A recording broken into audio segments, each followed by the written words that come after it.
your home for Kings Talk and so much more. Live and local. Allen Stiles on Sacktown Sports. Yes. I will start the show the same way Allen starts the show. It's the Allen Stiles Show, Sacktown Sports 1140. And Jose Gonzalez filling in again today. And today's the last day I will fill in this week. You'll have Scott Marsh with you tomorrow. And we'll have some fun going into the weekend. And again, we remind you, download the app, go to the website, all of it, just to Sacktown Sports. That's all you got to look up. It's easy. It's fine. And podcasts anywhere you can find them, but we prefer if you go to the website and find them. But you can't find all the podcasts. Everything we do is all over. Every podcasts platform. are on the website. Yeah, it's right there. So nowhere else that you need to go, but you can go right there. Obviously, 6 to 6, live and local. You just heard Carmichael Dave's show with Jason Ross. And after us is the Drive Guys with Whitey Gleason, Kyle Draper, Jay Johnson. And obviously, we appreciate every single one of you for tuning in, being a part of the conversation. And it's Thursday. It's Thursday. To me, during football season specifically, Thursdays are the day that I'm like, all right, weekend's here. And yes, I know we all have to work on Friday. Well, we don't all have to, but we work on Friday. But it's just like, you got football. You got something. Like you got to, it's 5 p.m., whatever time it kicks off. And into the weekend, essentially, it helps you go. Sure. I mean, the Thursday night football Amazon schedule has been kind of an adjustment for me just because I have to go I actually have to go to Amazon. And then I'm like, yeah. I got to go to this streaming service. Yeah. I got to find this one. And anyway, that's been an adjustment over the years. But now that they actually put important games on Thursday night football, I'm like, you know what? I do kind of have to build my football watching schedule around Thursday because they normally put important teams on. Tonight, sort of with notwithstanding, but most of the time, it used to, the first year it was like Bears and Panthers would play on Thursday night. It was not the good games at all a few years ago. Well, they made it so that every team had to do it once, which meant you were going to get good games, but you also got the worst teams. And then Amazon complained, and now the good teams play pretty much all the time. Yeah, when you put up the pretty penny that the company is putting up, hey, come on, we want people watching the games. And tonight, I don't know how many people are going to be watching the games because if you look at it, the Buffalo Bills take on the Miami Dolphins tonight. Again, that's a 5:15 kick. You'll be able to listen to that right here on Sacktown Sports 1140. And going into this game, you start questioning, what's the line here? How are things going to shape up? And the line opened just under 11. Now it is currently sitting at 11.5. That's where it is. And those are the tricky ones. Those 11.5 games, those are the tricky ones. And expect Tyreek Hill to be a player tonight where he's probably going to see the football quite a bit. I'd surprised the over-under is at 51 points, which is pretty bad considering they're the Dolphins will score 3 touchdowns and still lose by 2 touchdowns. Or they're telling you that the Bills are going to put 40. That's basically what it is. Yes. They're just 41. Yeah. And then they might get a touchdown or 2. Get something in garbage time. Yeah. If the Bills humiliate the Dolphins tonight, I think I'm with you. We talked about this a little bit yesterday. If they get humiliated, and I'm talking about the Dolphins in Tua and all of the guys, it just seems so likely that Mike McDaniel would have coached his last game as the head coach of the Miami Dolphins. That just feels likely if the Bills blow them out. Now, if it's a tight game, I don't think he's saved his job. I think he's just prolonged the inevitable. Yeah, I mean, this There is no bigger bad vibes team right now in football than the Miami Dolphins, which tells me, and we talked about this earlier this week, we did a segment with Chris Watkins about like which coach is on the hottest seat, and we talked about Dayball and Mike McDaniel and Brian Callahan with the Titans, and we were like, don't worry, they're all going to get fired. It's just a matter of who is going to get fired the earliest, and we talked about it yesterday, but the Dolphins don't have a bye until like Thanksgiving. Yeah. They don't play after tonight until next Monday. So it's like 11 days off. It's basically an extra bye week. If you're going to fire Mike, it might be now or never to give whoever the interim coach is going to be the best shot going forward. So if they get a 40-piece dropped on him, it could be them finally releasing Mike McDaniel from his prison. I would believe that as I look at the Miami Dolphins, I would believe that you would rather sooner rather than later blow this thing up. Sooner rather than later, you want to trade Tyreek Hill. Sooner rather than later, you want to start moving some of these heavy piece salary cap people. And yes, they're going to have cap hits and they're going to have some dead cap money and they're going to go through that. But that seems, again, we talked about this yesterday. I wouldn't tank in the NBA, but I would tank in the NFL because leading into this, if you're the Miami Dolphins, again, you get an opportunity to restructure. And I know we're looking ahead. And I know there are question marks about the quarterbacks that are going to be coming out this season. But if you believe there's one guy right now in college football that is your guy that you believe you can build around, you're 0-2. You lose tonight, 0-3. Let's lose, baby. I don't know why I would want to win. I don't know if I'm the Miami Dolphins, why I wouldn't blow this thing up going, hey, it didn't work. And I know, too, I think has like a $90 million cap hit. And I know all of those things that could prevent you from actually going forward with it.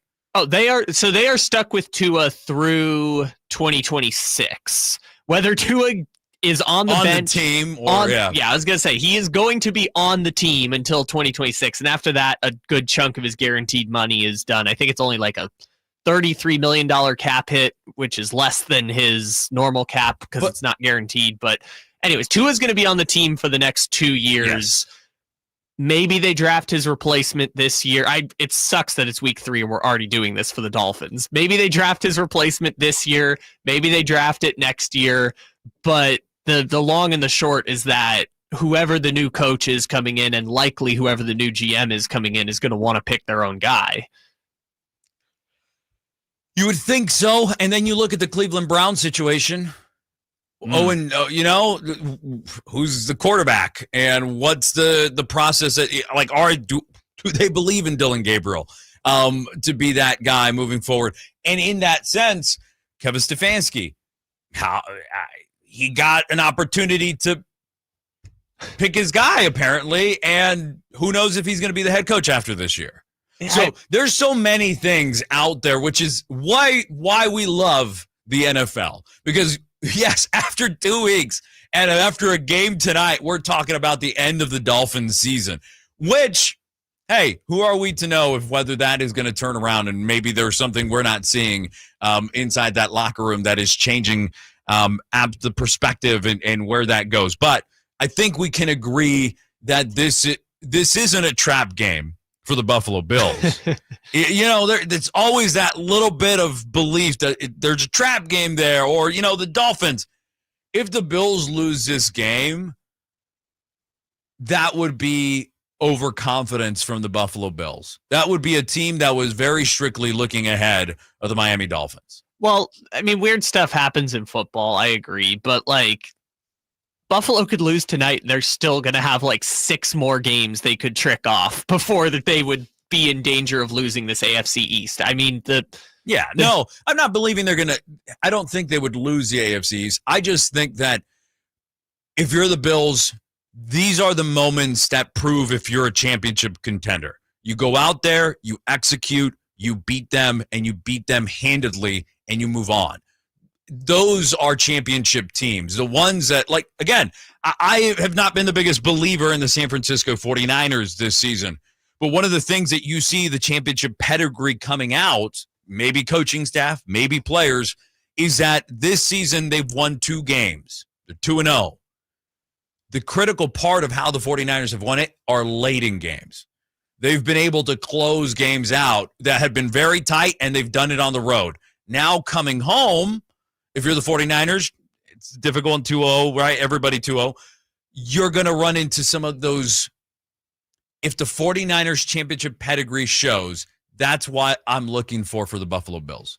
See, that's interesting because I would say on the other side, games don't really matter for the Buffalo Bills right now until December. And that's kind of tough because are things you're doing, if you're Joe Brady, the offensive coordinator, are things you do now going to be implemented come December and January? And are you using these things for when the playoff games actually matter? Because I've seen Kansas City start 3-4 and be losing to the Giants and still go on to win Super Bowls. I saw them lose to Aiden O'Connell on Christmas and go on to win the Super Bowl. Like, I guess I've just seen it before. And so I'm like, I'm in this mindset of like the playoff games are kind of the only test left for the Buffalo Bills. They've done all the winning in the regular seasons.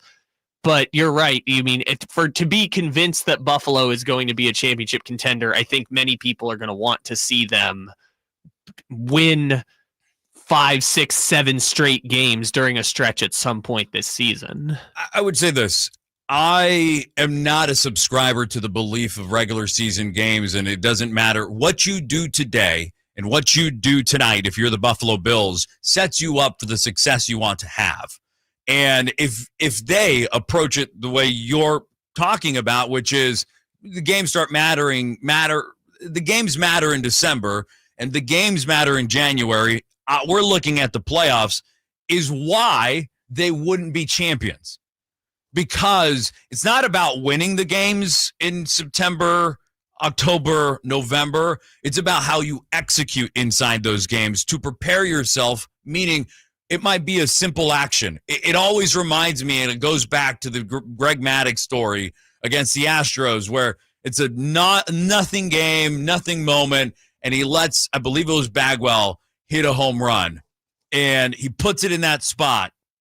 And it was years later, get into a playoff moment, knows that Bagwell's looking for that pitch, throws a different thing that he had already set him up for a while. And so what I mean by that is there are actions in football that you put on tape so that that team that is preparing for you believes when they see that action, certain plays coming, and you run other things off of it. That's when you do it in September, October, November. And that's what I'm not looking for them to just win the game. Tonight, what I'm looking for is to have the championship mentality of going out there, taking care of business, and getting out of there. That's it.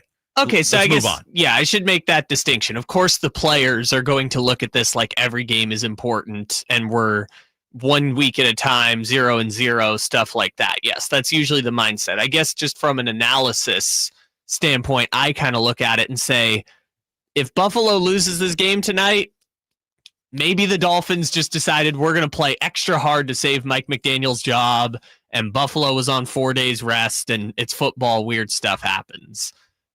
But like, if Buffalo loses, I'm not going to be like, well, now that it's panic time in Buffalo. No, I'm not going to be, it's panic time, but I'm not going to be a believer, is what I'm saying. I'm not going to believe that they're going to be able to accomplish this in January. You're not a believer. No, at all. But again, that's only if they go out there tonight and don't execute. Sure. And they don't I'm not looking for them to actually cover this line of 11.5. I could care less if they win by 3. I want to just see this team have the moment to end the game. We're done. We're moving on. We got 10 days in front of us of rest. We're going to take advantage of all these 10 days of rest, and we are now 3-0 with some games that, a game that we should have won and we got, but a game that we got at home. And did they beat the Ravens at home? Yes, that was at home. Okay, and then they smashed the Jets. Yes, that 30-10 against the New York Jets. And put the Dolphins out of their misery. So that just is where I wanted to go with it, and it's interesting. We'll see tonight. Josh Allen, would you be let's have a quick fantasy football conversation. Tyreek Hill, playing him if you have him, right? I mean, I assume, yeah. Yeah, okay. Just, again, roster construction is different, but I assume you've probably picked Tyreek Hill pretty early in your draft. Are you starting Achane at all? Probably. Again, it just depends on who you have on your team, but I assume most people took Achane in the first 3 rounds.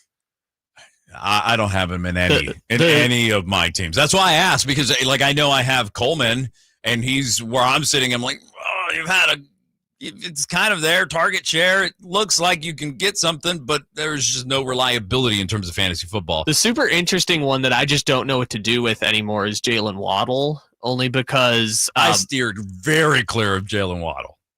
The interesting part about him is physically he just can't stay on the field for an entire game. He just takes a hit and has to sit out for a play or two, which is not his fault. It's just he's had injury issues in the past and things like that. But the other part of it is everyone keeps talking about people have adjusted to the Dolphins to take away the middle of the field. They are daring Tua to throw the ball to the outside. Yeah.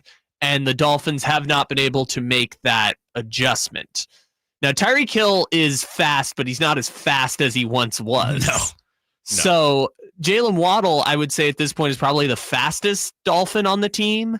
But if they're essentially scheming to take away the outside, that is the thing that has been Jalen Waddle's bread and butter for so long now. And Tyreek Hill's more so the one who kind of, cuts across the middle. So I'm sorry, I had that in reverse. They're taking away the middle and cutting to the outside. You know, Tyreek Hill runs the motion and comes across the middle, stuff like that. So I just don't know whether Jalen Waddle is even going to get targets unless they're down near the goal line, which I think he had a touchdown last week. But I just don't even know how they're going to get the ball to him. Yeah, it's going to be some interesting stuff. Some guys, obviously you're playing Cook. There's just no question, and or if buts. Just play the Buffalo Bills. I think I'm playing Kincaid at tight end this week. Just put them all in there. It's those are the reason I'm really skeptical about putting Coleman in, because I'm like, this is one of those weird ones, one of those weird games. The San Francisco 49ers take on the Arizona Cardinals this weekend. It's a home game for the San Francisco 49ers at Levi Stadium, and one of the interesting components to this is that Brock Purdy practiced yesterday. He was a limited participant at practice yesterday. But we did see video of him throwing. It exists. It's interesting to see, obviously, that the 49ers love to play games. We're not talking about football. I'm talking about Kyle Shanahan. No, to me, it's a game. To me, this is gamemanship, right? To me, what Kyle Shanahan is doing is saying, look, okay, Brock, and he has the MO of that. If a player tells him, I think I can play, he's going to give you every opportunity to play. He will. And he waits to the last moment. 1, because I think he's genuinely giving that guy an opportunity to try to play. 2, because I believe Kyle Shanahan is attempting to make sure that the Arizona Cardinals have to prepare for 2 quarterbacks. That the Arizona Cardinals have to have their mind at least believing there is potential of Brock Purdy playing. And so I think the questionable tack, I think it's real. I think Brock is close to returning. I don't believe it's this weekend. I believe he might be in that 70 to 85% healthy. And the 49ers are probably going to look at this and say, Brock, we're looking about 6-7 weeks from now, especially a turf toe injury that can create chaos. And we said it last time, right? Julio Jones, every time we thought he was going to be back that week, he was not back that week. And if you're the 49ers, you've seen this story before, and you don't want to bring your star paid quarterback back before he is ready. So I am a 90% sure, without any inside knowledge, that Mac Jones is going to be starting at quarterback, and we're just seeing Brock Purdy, to me, just getting back into the groove and making sure he's a limited participant, but he's not playing this weekend, in my view. Yeah, all the insiders and insights are kind of saying that, yeah, they're preparing as if Mac Jones is going to be the starter. This is, I mean, I don't think of it as mind games. I think they're genuinely like, hey, Brock is healthy enough to get out on the field. This is not like he has to wear a walking boot or crutches or anything like that. It's just A, pain management, and B, injury management type of injury. I think pain management probably being the bigger one, because he's going to have to be, again, I don't remember which foot it was, but one way or another, he's going to have to be planting on that foot. And if it's his right foot, obviously that's his back foot that he's planting on as he throws.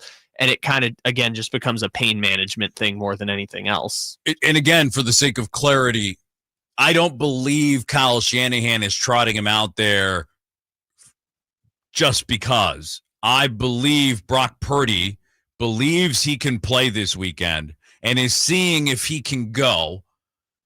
But what I am looking at more so is that Kyle Shanahan is going to give you that chance, and he's going to use that opportunity to try to make sure Arizona is having to prepare for two quarterbacks. I looking at the situation, believe that we're 90%, I'm 90% certain that Mac Jones is going to be the starting quarterback for the 49ers on Sunday. And I think now this gives me confidence that I think Brock Purdy returns next week. I think next week he returns. He's pain managing this week, figuring if he can actually get through that. And then I think we will find out if it's a longer term kind of injury, because the pain management for that is so tricky. And it's so, the toe is like, you use that's what you use every single time, and especially a Brock Purdy who likes to escape the pocket, plant his feet, get out, move. He likes to go. It's going to be interesting to see on that vantage point there for Brock Purdy and the San Francisco 49ers. Arizona Cardinals, we'll talk a little bit more about this, but the Arizona Cardinals potentially going to be without two starting corners this Sunday against the 49ers, which will be very critical in this matchup. There's also a very interesting stat on the Arizona Cardinals. They don't win games inside their division in the last few years. That has been the big talking point among the Cardinals people, is that they just, I can't remember what their record was. They had an awful record against Sean McVay. When Pete Carroll was the coach, I think they lost like their last 4 matchups against him or something. But yeah, that's kind of been the talking point for them. It's the same thing that we were mentioning about the Miami Dolphins, where you take the middle of the field away and you dare to throw it to the boundaries. In this situation, we're seeing that teams are now going, oh, we're just going to put another big body in the box, and we're going to dare you to run the football, and we're just going to contain, and we're going to make sure Kyler Murray can't get out of the pocket, and if he does, we're going to limit damage. Interesting enough, in this matchup, the 49ers have been blitzing way more under Robert Saleh than they ever have. And the 49ers have a tendency when they're playing Kyler Murray to break containment. And if you're a 49er fan, you know how true that statement is. We'll continue with more. Appreciate you for being here, taking the time to listen. Jose Gonzalez filling in for Allen Stiles, the Allen Stiles Show, Sacktown Sports 1140. If you're 55 or older and into that whole saving money thing, T-Mobile has an exclusive phone and internet bundle just for you. Right now, get 2 unlimited phone lines plus 5G home internet for just $30 each per month with autopay, plus taxes and fees. And with 5G home internet, setup is easy with just 1 cord and no technician needed, which is great if you're also into that whole keeping it simple thing. Switch now and experience the best mobile network in the U.S. Visit your local store to start saving. T-Mobile, it's better over here. Based on analysis by Ookla of Speed Test Intelligence data Q4 2024 to Q1 2025. Ookla trademarks used under license. Unlimited on our network. Customers on voice plan may notice speeds lower than other customers and further reduction if using more than 50 gigs a month due to data prioritization. Video streams and SD on this plan. Home internet pricing after $20 a monthly bill credit plus $5 per line without autopay. Debit or bank account required. See 5G device coverage and access details at T-Mobile.com.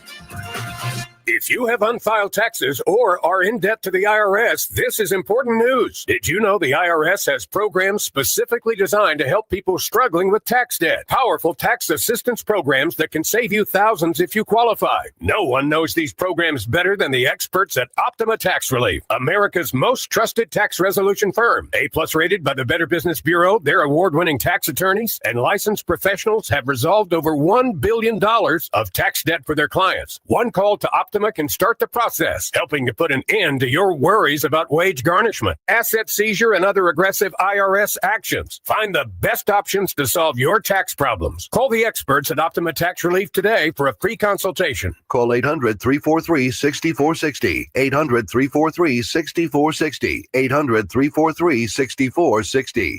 Optima Tax Relief.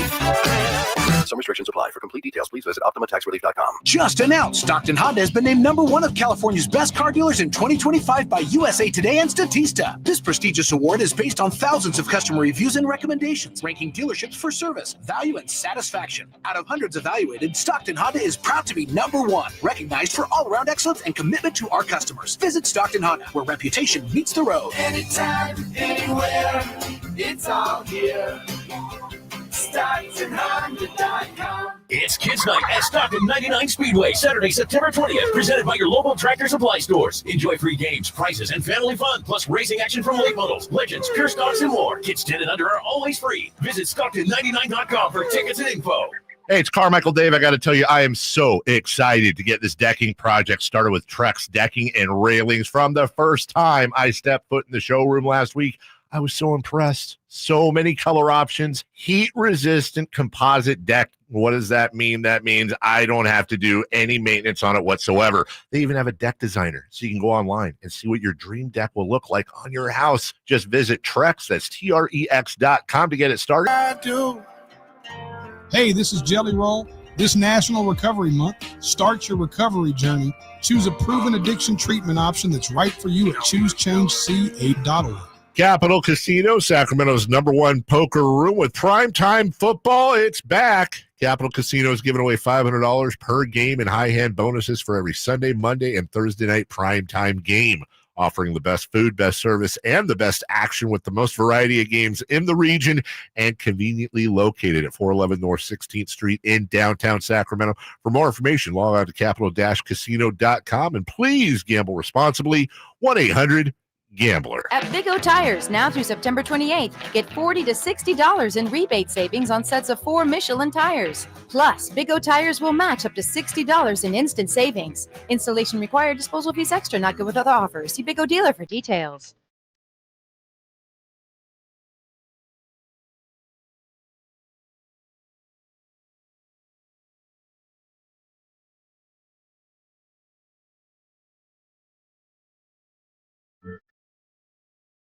Live and local It's Allen Stiles. on Shacktown Sports.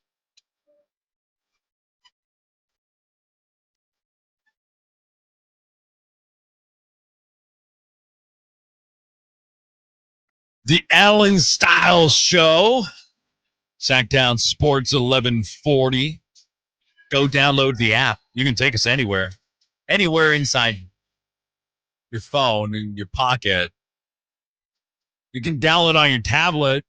Smart device. Smart devices. I don't know how that works. I've never had one of those, like the Echo or whatever, or the Google Home or whatever. Uh-huh. I don't know how it works, but people who have it say you just can play it from the internet. Yeah, you just go, hey, I'm not going to do it because I don't want people listening to have their smartphones out. There are systems. If I say it, their systems would pick it up. Well, we should try that one time. Just to get everybody. Well, just have people text in, like, if we say it, tell us if your device turns on. Yeah, I'm like, one thing I just found out, again, sidetrack, side note, squirrel.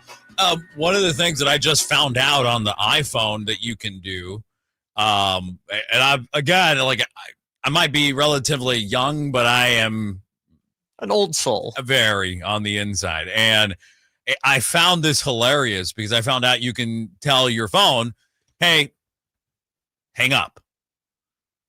And it will do it. It'll hang up. Oh. Yeah. So, and I don't know if you have to turn it on or whatever, but I was on FaceTime with my wife, and I like playing a dangerous game.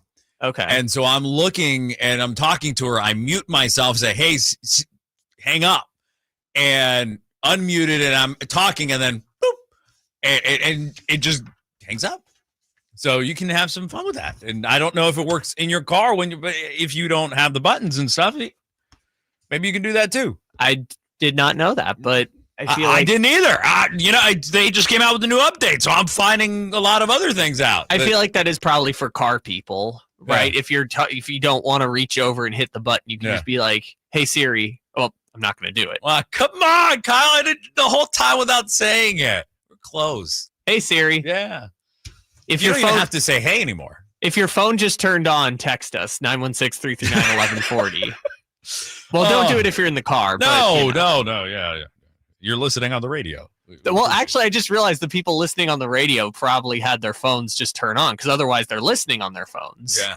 The phone. Well, they there's people at work on their computers streaming it in the background, which we highly recommend. Just stream it in the back as you're working. Well, yeah, but maybe put headphones in. Don't annoy your coworkers. No, put it loud. Everybody needs to hear Sacktown Sports 1140. Okay, so you just reminded me of a funny scenario that actually happened. So our guy Imran from True Sports Cards, he plays the station in the card shop all the time. So if I said, "Hey Siri," into this microphone like I just did, maybe every phone in the card shop is just lighting up at the exact same time. Anyways, I think that would be funny. Yeah, it's just, technology. There we go. 916 on the text line. You made my Apple Watch pick it up when you said, "Hey Siri." And you keep saying it, Kyle. Yeah, I know. Now I'm just doing it to be funny. Yeah, come on, man. For me, I think it's because I'm so loud. My phone is like, nah, that's not loud enough. That voice. There's not enough to it. Like my it's weird. That's also, I keep my phone on silent for that reason. Maybe my phone is just exploding right now with requests. I don't know. Luckily, because I have headphones on and because I have the mic on, your voice does not. It's only in my ears, right? That's a little. Your voice is in my ear. My voice literally is in your ear right now. Yeah. Okay. But at least, that's kind of that's what radio is. We're just the dancing voices in people's heads. Okay. All right. We deviated enough. The 49ers, we talked about Brock Purdy being limited, but also not practicing, or also on the injury report for the San Francisco 49ers. Juice, Kyle Juszczyk, he is he has a concussion. Juwan Jennings, he's questionable with an ankle injury. Again, it's questionable, but he played this past week. Then you also have Burford and Trent Williams on there. Vet day. That's just he gets all the days. Yeah, I think he only needs to practice one day of the week. But they did list him with the knee injury versus like Bosa, where they're like, Bosa, he just doesn't have to practice. Yeah, Nick Bosa and Christian McCaffrey essentially vet days. Even though McCaffrey was dealing with the calf back in week 1. How crazy is that to look back on? Because I thought my entire fantasy season was over. I took a gamble. I took him and it wasn't really a gamble. I took him at like 8 or 9. And I told my wife, if he's healthy, I just hit the lottery in terms of this guy being one of my reasons I win. You say that, but I decided not to go that route, and I took Genty, and I'm sure not happy about it right now. I decided not to take Genty. Yeah, exactly. Yeah.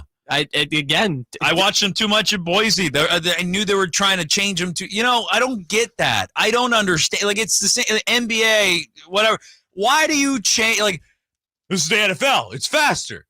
He's done that his entire career. Which is so weird, because I feel like the NFL in, let's call it the last decade, has kind of come around on like, we're going to actually just scheme the offenses to what our players do well.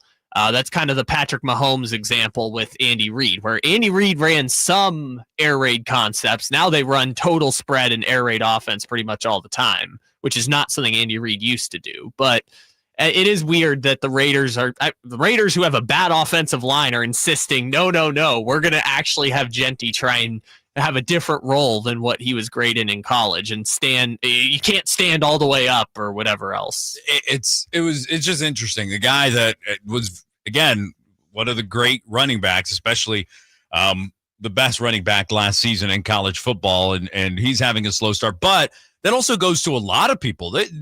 We haven't seen a lot of teams be able to run the football this year, besides like those top tier team that are running. Like, we have not seen at all good running schemes around the NFL. Like, no one is being successful running the football, and that is affecting my fantasy team.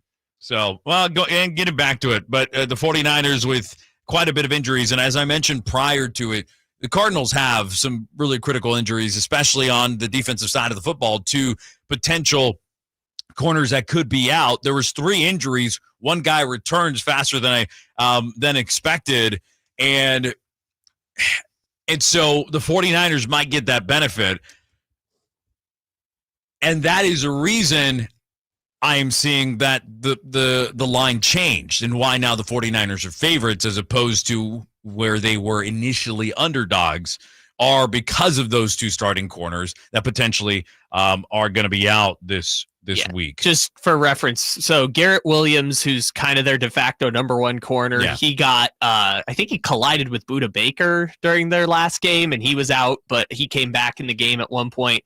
Max Melton left on the cart, but I guess he's limited in practice this week with a knee. And then Will Johnson. Many people remember him, superstar at Michigan during that championship run. He's DNP, did not practice. Yeah, he's the one that is believed not to be playing this weekend. And Melton, I'm surprised Melton's playing because his injury looked kind of gnarly, but even Cardinal fans are surprised with that. And it's interesting. A lot of injuries very early on, and the San Francisco 49ers probably going to have Mac Jones out there. Brock Purdy is practicing, questionable. He's limited. I don't foresee that changing again in my eyes. And as someone made a point as well, as I was saying, hey, they're going to prepare for 2 guys. These 2 guys are pretty similar. The one difference I think is Brock obviously has a little better arm talent than Mac Jones has. As I said it yesterday, one of the frustrating things about watching the 49ers with Mac Jones, and I get it, everybody wants to say, yeah, he was good and he was. It's just the way, the look of the football coming out of his hand seems so slow. Like, it just seems so light and not in a good way. And so that would be one of the biggest differences. But yeah, you're not really going to change. The reason in what I'm saying is they have to prepare for 2 quarterbacks is because if I'm preparing for Mac Jones, I'm going to make him make certain decisions and attack him a certain way that I might not attack Brock, because Brock is really good under pressure. So there are things that I would do to, again, defensively scheme for Mac Jones, and there are very specific things I would scheme for Brock Purdy. That's what I'm saying. Not because I'm going to go, well, one's a running quarterback, one isn't. They're not drastically different, but they have some really, really key differences. And that will be that's going to be interesting. Kyle Shanahan said something interesting. He said something really interesting, and it was about Brock Purdy, and it was about Sunday. We'll talk about that next. Jose Gonzalez filling in for Allen Stiles on the Allen Stiles Show, Sacktown Sports 1140. With the new IHOP value menu, $6 is all it takes to go to your happy place, where stacks of pancakes with bacon and eggs are just $6 every day. French toast, sausage, and eggs are, you guessed it, $6. And fluffy omelets come with a side of pancakes and only cost $6. Go to your happy place every day at IHOP. $7 in some locations. Available every day for a limited time at participating restaurants in the U.S. Hours may vary. No substitutions. Not valid with other discounts or promotions. Prices may vary. Staples presents That Was Easy. Our office computers were from like 2012. What? They had computers then? Yeah, I don't know much about new tech. Apparently. So I went to Staples and saved big on an AI-powered HP laptop and HP OfficeJet Pro printer, which also came with 3 months of free instant ink. And we're back in this century. During Staples HP Tech Event, save up to 35% on HP printers and up to 40% on AI-powered HP PCs. That was easy. In-store, online, and on the app. Until 11/1, select models only. Allen Stiles here with your Sacktown Sports Injury Update, brought to you by DTLA Law Group. Ben Bowden, out with that left shoulder lat strain, got an MRI last week and showed a grade 2 lat strain. He is currently shut down from throwing. His expected return is TBD. Denzel Clark, out with that right adductor strain, is set to run the bases in mid-September and could begin a rehab assignment in mid-September. If all goes well, his expected return late September. That was your Sacktown Sports Injury Update, brought to you by DTLA Law Group. Hey, I'm Allen Stiles. Injured at work? Call downtown. DTLA Law Group, California's leading injury law firm. With over 40 lawyers throughout California, they have won over $500 million in settlements. DTLA Law Group will get you compensation for your work injury. You don't pay unless they win. That's right. You pay $0 up front. Call downtown. Text injury help to 40222. That's injury help to 40222. Visit them at calldowntown.com. Text charges may apply. For over 90 years, Hagen Oaks has partnered with the biggest brands in golf to bring cutting-edge technology to your game. Our one-of-a-kind total game fitting offers a level of experience and precision that is unmatched. From driver to putter, footwear to golf balls, our TrackMan-powered performance studios, 3D footwear scanner, and Ping's Ballnamic ball fitting kiosk ensure every piece of your gear is tailored to your swing. Trust the experts at the Hagen Oaks Golf Super Shop. Total game fitting starts here. When I want to stretch out after a long day, my sofa needs to be comfortable, but it also needs to look attractive and inviting when guests come to visit. I am Frank LaRosa with a word about Naturewood Home Furnishings. We spend so much time on our living room sofas that we forget they're a focal point and a hint to our decorating tastes. Right now, during Naturewood Home Furnishings sofa sale, you can save on every sofa, including gallery-exclusive custom-ordered flex steel furniture. Whether you're interested in a new sofa, sectional, or recliner, you can choose from hundreds of colors and fabrics. Nobody has more styles and choices than Naturewood Home Furnishings.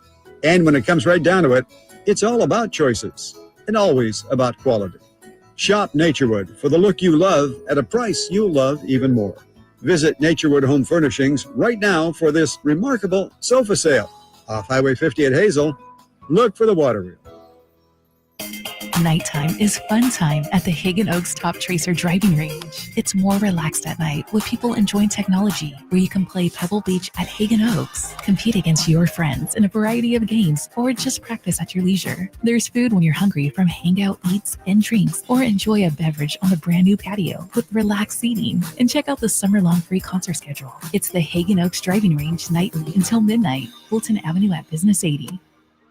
Carmichael Dave here for my friends at American Energy Heating and Air. Yes, I always tell you they are a family-owned operation, been in business since 81, A-plus Better Business Bureau, but it is hot. We are in those Sacramento hot months. I want to focus on them being your second opinion partner. What does that mean? Maybe you've got somebody you're working with or you've worked with in the past in the HVAC world. Guess what? They want to give you a second opinion. How much does it cost? Nothing. You call them up and say, hey, can I get a second opinion on this deal? They come out and they either say, wow, that's a great deal, you should feel better about that. Or they say, we can beat that price. And usually they're going to beat it by a lot. Guess what? You just saved money and it didn't cost you anything to find out. It's a no-lose situation. Go with a trusted company. American Energy, 916-520-9990. That's 916-520-9990 or AmericanEnergyAir.com. Jingle Singers, take it away. Call 916-520-9990 now. The deals are on now at the model year-end sales event at Folsom Lake Honda, your one-stop Honda shop. Looking to own or lease? Save on year-end models and drive a brand new Accord or Civic. Visit us today at FolsomLakeHonda.com, your one-stop Honda shop. As a family-owned and operated dealership since 2009, customer service is our number one priority. Our customers love doing business with us, and you will too. Folsom Lake Honda. Go to FolsomLakeHonda.com. Your one-stop Honda shop. Brought to you by Xfinity. Sports are unpredictable.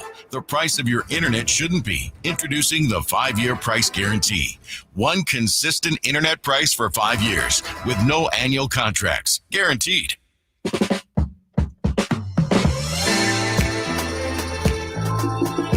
Live and local, 6 a.m. to 6 p.m., Monday through Friday. Sacktown Sports.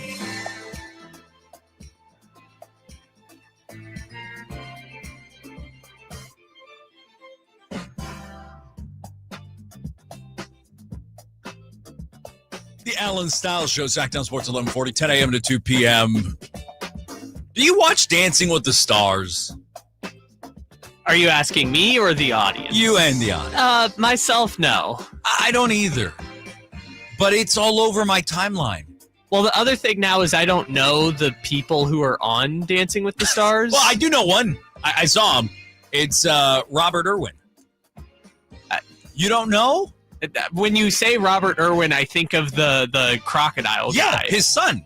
His son? Is Dancing with the Stars. Is his son also a crocodile guy? Yep. He followed the exact footsteps of his dad. The same sanctuary, everything.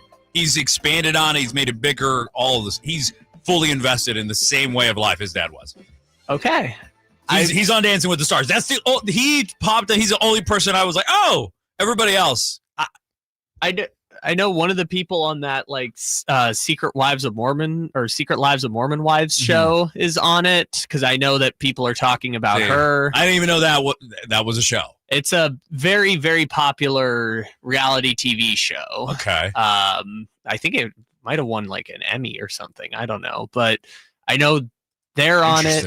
Other than that, I don't keep up with Dancing with the Stars. Is it still hosted by Alfonso Ribeiro? You're asking questions that I don't have answers to. This is why I asked if you watch, because all I saw was my timeline being flooded by all of these dance videos, and I'm like, I don't look at the I don't follow anything remotely close to Dancing with the Stars.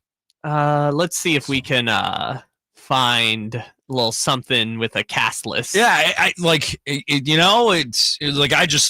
random video of a former winner popped up on my timeline. I don't remember ever viewing Dancing with the Stars. And the only reason I bring this up is Allen loves shows. So he does love shows. It looks like Zac Efron's brother is on the show. His brother? Yes, who I think was on, what is it, The Traitors, whatever that game show is. Okay. Yeah, Whitney, I guess, is the person from the Mormon Wives show. Okay. Yeah, I'm not Jen Affleck. So I feel like we're just doing children and siblings of other famous people on this show. Looks like Baron Davis, NBA player. Okay, there we go. Okay, we know who that is. You think he can dance? You think he can shimmy? I don't know, but didn't Emmett Smith win this show? So I guess you just got to be able to learn. A radio host has won that show.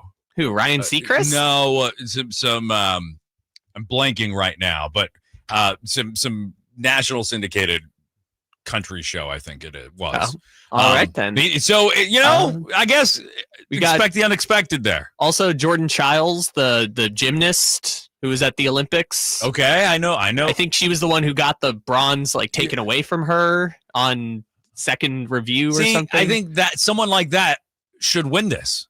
I think they've had gymnasts on before, and I think they have won it. I can't remember which one now. It wasn't Gabby Douglas. It was maybe Allie Raisman, I think, was on it and won. Oh, okay. But I feel like, again, that's kind of the person who probably has a professional athlete in general should have a leg up. I'm not saying Baron Davis is going to be great, but professional athletes should have a better shot than Zac Efron's brother or the crocodile. He did a dang good job.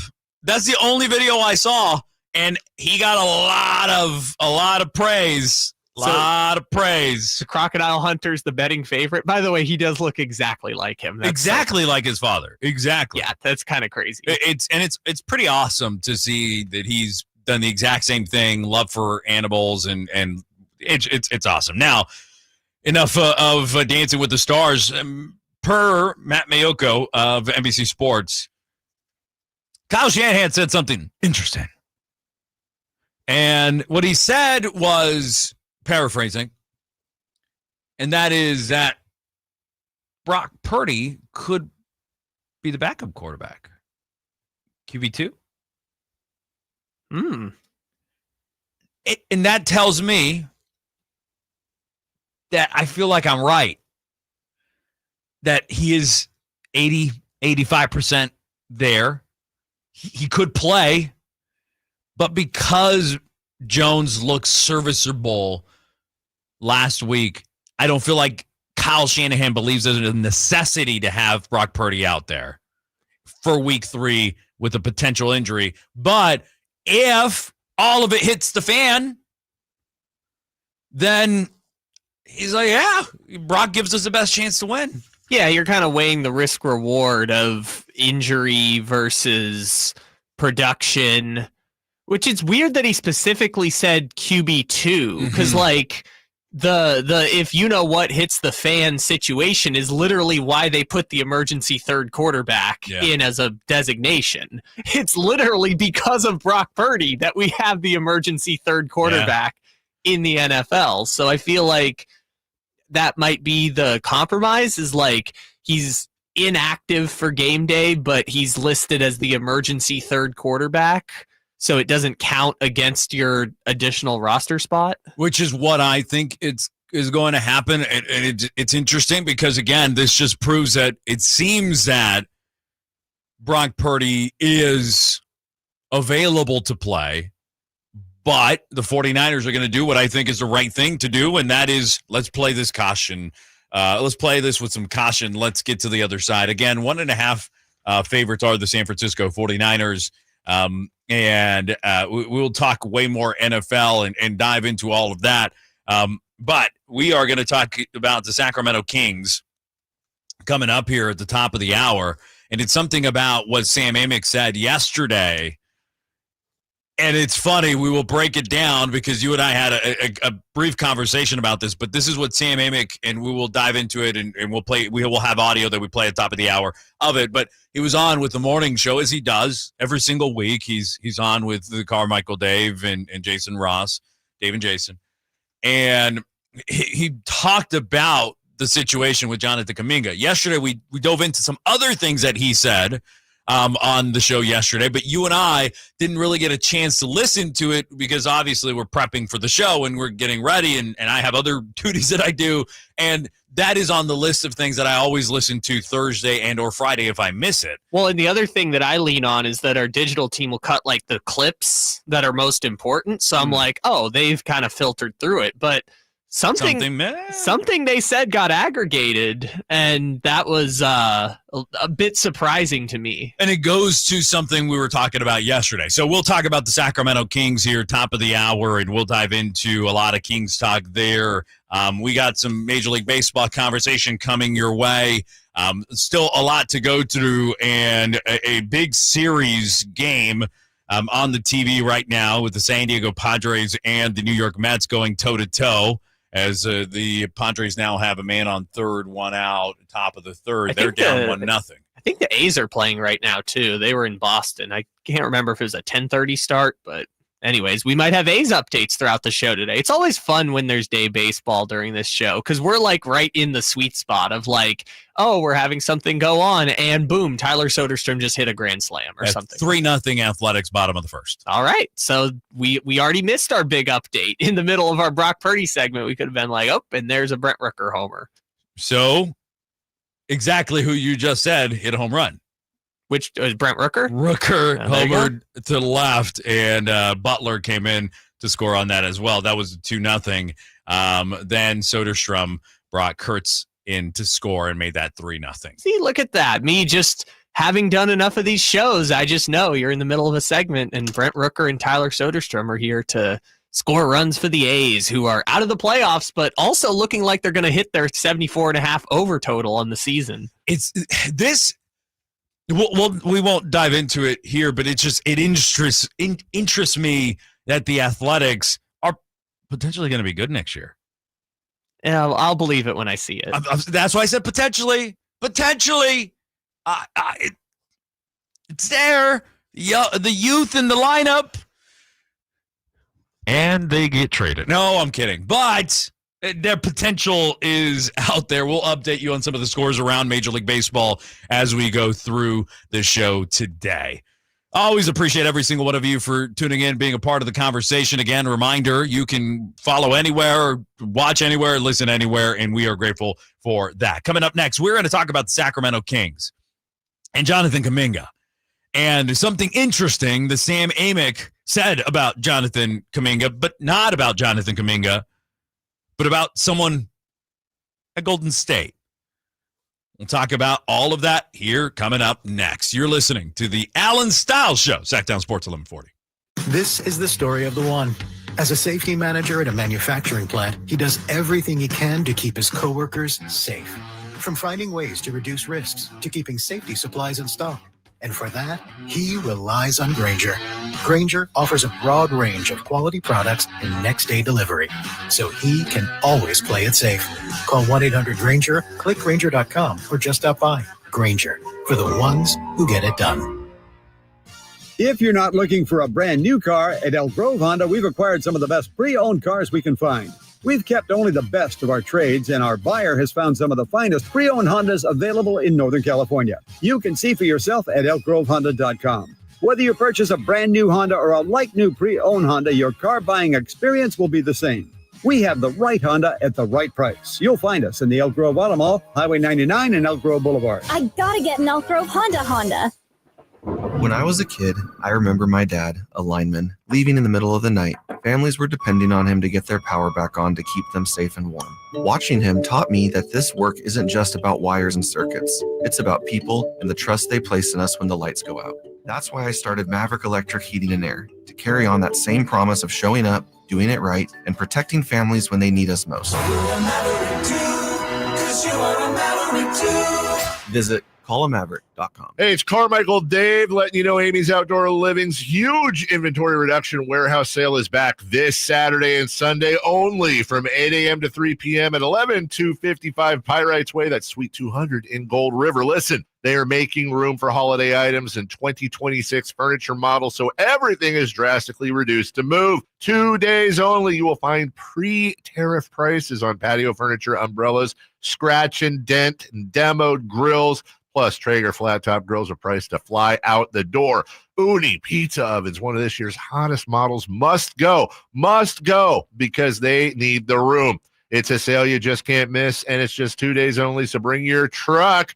Amy's Outdoor Living Inventory Reduction Warehouse Sale this Saturday, this Sunday only from 8 a.m. to 3 p.m. at 11255 Pyrites Way, Suite 200 in Gold River. Tell them Carmichael Dave sent you. Paid non-attorney spokesperson. Paid for by Action Matters. Attention former and present inmates of women's prisons in California. If you are currently or were an inmate of Central California Women's Facility in Chowchilla, also known as Chowchilla Women's Facility, Valley State Prison for Women in Chowchilla, Institute for Women in Chino, or Folsom Women's Facility in Represa, and were a victim of sexual abuse, now is the time to come forward, as you may be entitled to substantial financial compensation. If you were an inmate at any of these prisons at any time and were subjected to sexual abuse from staff members, you may be entitled to substantial cash compensation. Call our California Women's Prison Helpline now at 800-408-1240. The deadline to file a claim may be close. Call now to get the justice, closure, and the financial settlement you deserve. Even if it was long ago, call our law firm's Women's Prison Sexual Abuse Helpline right now at 800-408-1240. 800-408-1240. 800-408-1240. The Sacktown Sports 49ers Report is brought to you by Kia of Vacaville, located beside the Vacaville outlets. On Sunday, it was no Purdy, no problem for the Niners as they win their second straight week on the road against a division opponent, 26-21 in New Orleans. Mac Jones went 26 for 39 for 279 yards and threw for 3 touchdowns, and Christian McCaffrey had 107 yards from scrimmage and a touchdown. Next up, it's the home opener for the Niners versus Arizona. You can catch the game this Sunday beginning at noon right here on Sacktown Sports 1140.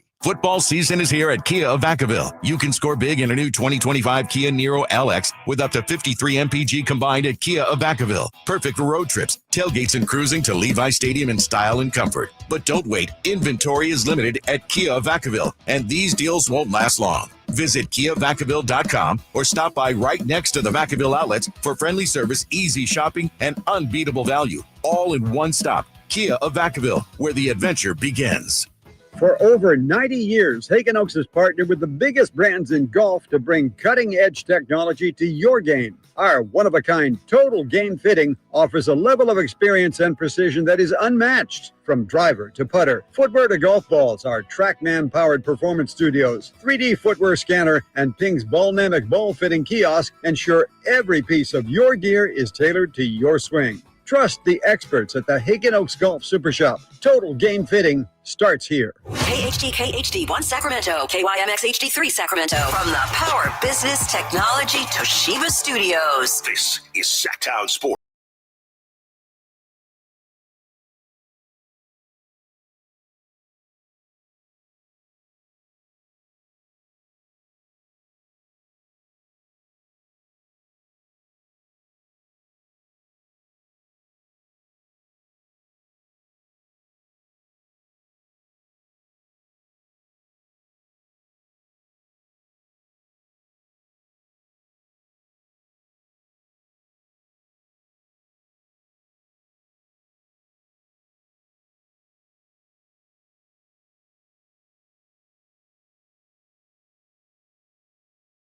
That is now a little cloudy. It rained earlier. It's going to rain tomorrow. It's going to get like down to 85, somewhere in that ballpark. Yesterday, 98, 97, 96. Oh, I love it. The last hot day of the year might have just passed. Oh, finally into the fall. Monday's 96. Oh, darn it. That's the last one, though. Yeah. I'm like, after that, yeah, we're in mid-80s. I just saw 80s and rain coming up, and I was like, it might be over finally. No. Sunday, Monday, 90 and 96. Okay, I can deal with 90. 90 oh, yeah. 96, not as fun. But 90's okay. Yeah. I guess being from Fresno, I've always, like, heat doesn't bother me. I used to play soccer on a Saturday at 10, 11, it's already a 95. I play in 100-degree weather. It's all the same to me now. No, I get it. I'm just a wimp from San Diego who had great weather his entire life. But San Diego heat hits me differently. Because I'm like, yeah, like you're in the sun out there and you go to the zoo or you go do whatever and you're standing like out and you're walking, like it beats down on you. Yeah, you're sweating all the time versus like here you're sweating and then 10 minutes later, oh, it's all dry now. Yeah. But it's great. Yeah, it's September 18th. We're midway through or just a little over midway through the month. And you know what that means? We're getting closer and closer to Media Day. September 29th, Media Day. The most important thing, though, the triumphant return of Allen Stiles. Of the Allen Stiles. Yes. The Allen Stiles. More important than anything that's going to be said on Media Day. Although I think last year Darren Fox did tell the Drive guys basically what he told Draymond Green on that one podcast. Yes. Yes. That was a fun one to be right there in front of us. He had his shoe and was showing off his brand new shoe. But not as important this year as Allen Stiles coming back. Return of Allen Stiles. So September 29th, Media Day. We'll start saying it now. You better keep it right here because this time slot specifically is going to have a lot of conversation with Sacramento Kings players. And we are confirming that. And maybe Allen's going to be like, you didn't let me know first. But I can confirm that Henry Turner will join Allen for the first hour of Media Day to warm everything up going into the interviews and conversations. So the high flyer Henry Turner will be joining Allen Stiles in that first hour. Have some fun. And that will go into the Drive guys with Whitey Gleason and Kyle Draper, who will be on the air. And last year they got a couple of players that were a little later in the day. So we will have a very up-to-date and live content for every single one of you. Not only the Scrum content, right, that all media are on that corner that go and talk to everybody and everybody goes through the Scrum.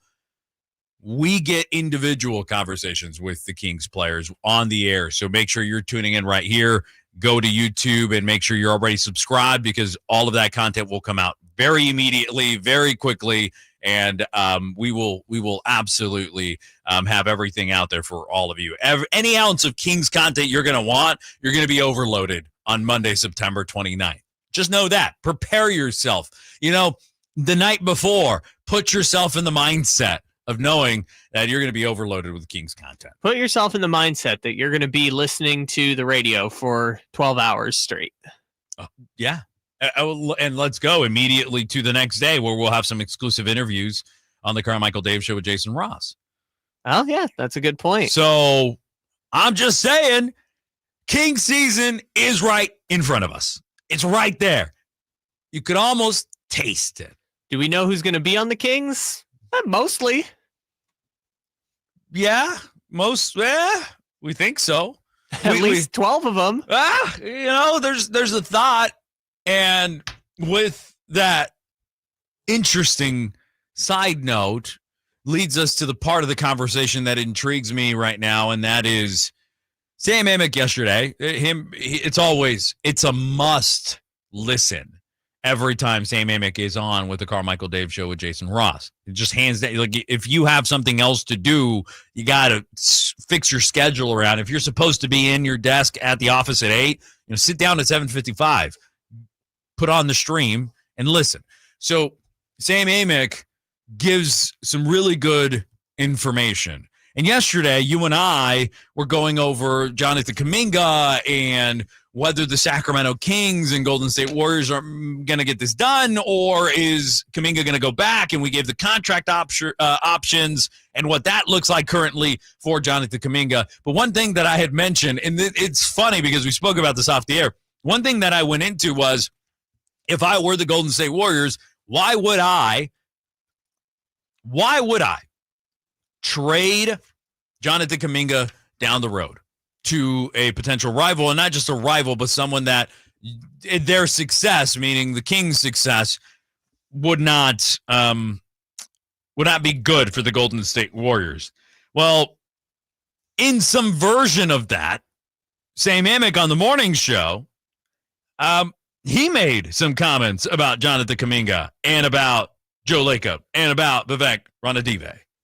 So what I didn't get into that I think in the periphery is a small factor potentially is that Joe Lacob is just like eternally in love with Jonathan Kaminga. Okay. And there is a sense from some people involved that there's a real reluctance not only to obviously finally kind of quit him, if you will, but to see him go up the road to another Northern California NBA team that is run by a guy in Vivek Ranadive who used to be with the Warriors. And then what if Kaminga blows up and is a total star? From a personal ownership dynamic level, there's some folks that feel like that could be playing a small part. Again, that's not really relevant because these other things are real obstacles. But I mean, Joe, like a lot of owners, is very involved too.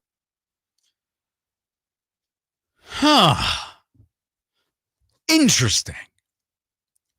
Because the vantage point that I was taking was franchise to franchise. What Sam is, and I'm not putting any words in Sam's mouth here, and I'm not trying to say anything of this is what he might be alluding to. But this personal potential rivalry between the two owners, because yes, Vivek was part of the group in San Francisco when he bought the team and came over and bought the team. It's interesting because if I'm Mr. Lacob, that's exactly the sentiment I would have. That's the point I was making yesterday was, if I'm Golden State and I risk that and he goes and he's successful, I'm going to look like a dunce. But that makes sense in the context of the interpersonal relationships between Joe Lacob and Vivek Ranadive.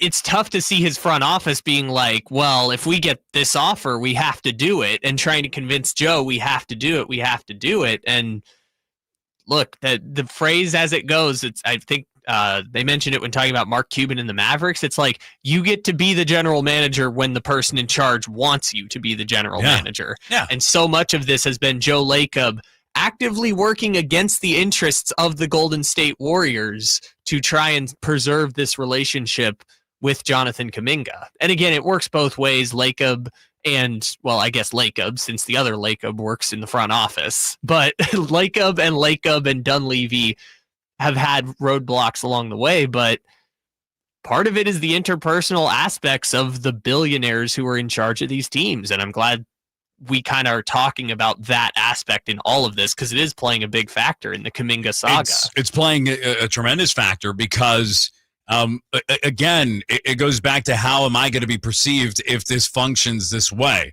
And if you're Joe Lacob, what you're saying is, I believe in Jonathan Kaminga. And if I believe in Jonathan Kaminga and I trade that player and he's successful, one, I was right. Two, he is helping another team win now. And three, we absolutely, positively, probably didn't get enough for him. Well, not just that he's helping another team in point two, he's helping Vivek's team. A team that has been searching for the next steps now, right, to the franchise. And Kaminga could be that. And could be Kaminga could be the piece that obviously you potentially settle around with him and Keegan Murray. Now, I, again, don't believe the trade's going to happen. This makes me believe even more this trade wouldn't happen. And again, it goes to, I think, 3, 4, 5 points. But Lacob saying, or not saying, he's not saying it publicly, but him going out of his way to try to get this done and try to fix relationships and try to at least give them, because that's what that offer is, right? Like, we'll give you 2 years, but it gives us a chance to really see if you're that guy. And then we'll pay you. Like, we'll pay you. Or it gives us a chance to trade you, but at least you get the money. And that's where they're sitting with this now. And again, I don't think it benefits the Sacramento Kings if it gets to the trade deadline. And Kuminga did sign the 1 year, and he waives his no trade clause, because now you're really opening it up very, very drastically. And now knowing that information makes me even more confident that I don't believe it would happen at the deadline. If they're going to move him, because it just sounds like they're going to avoid, if there is a similar package out there,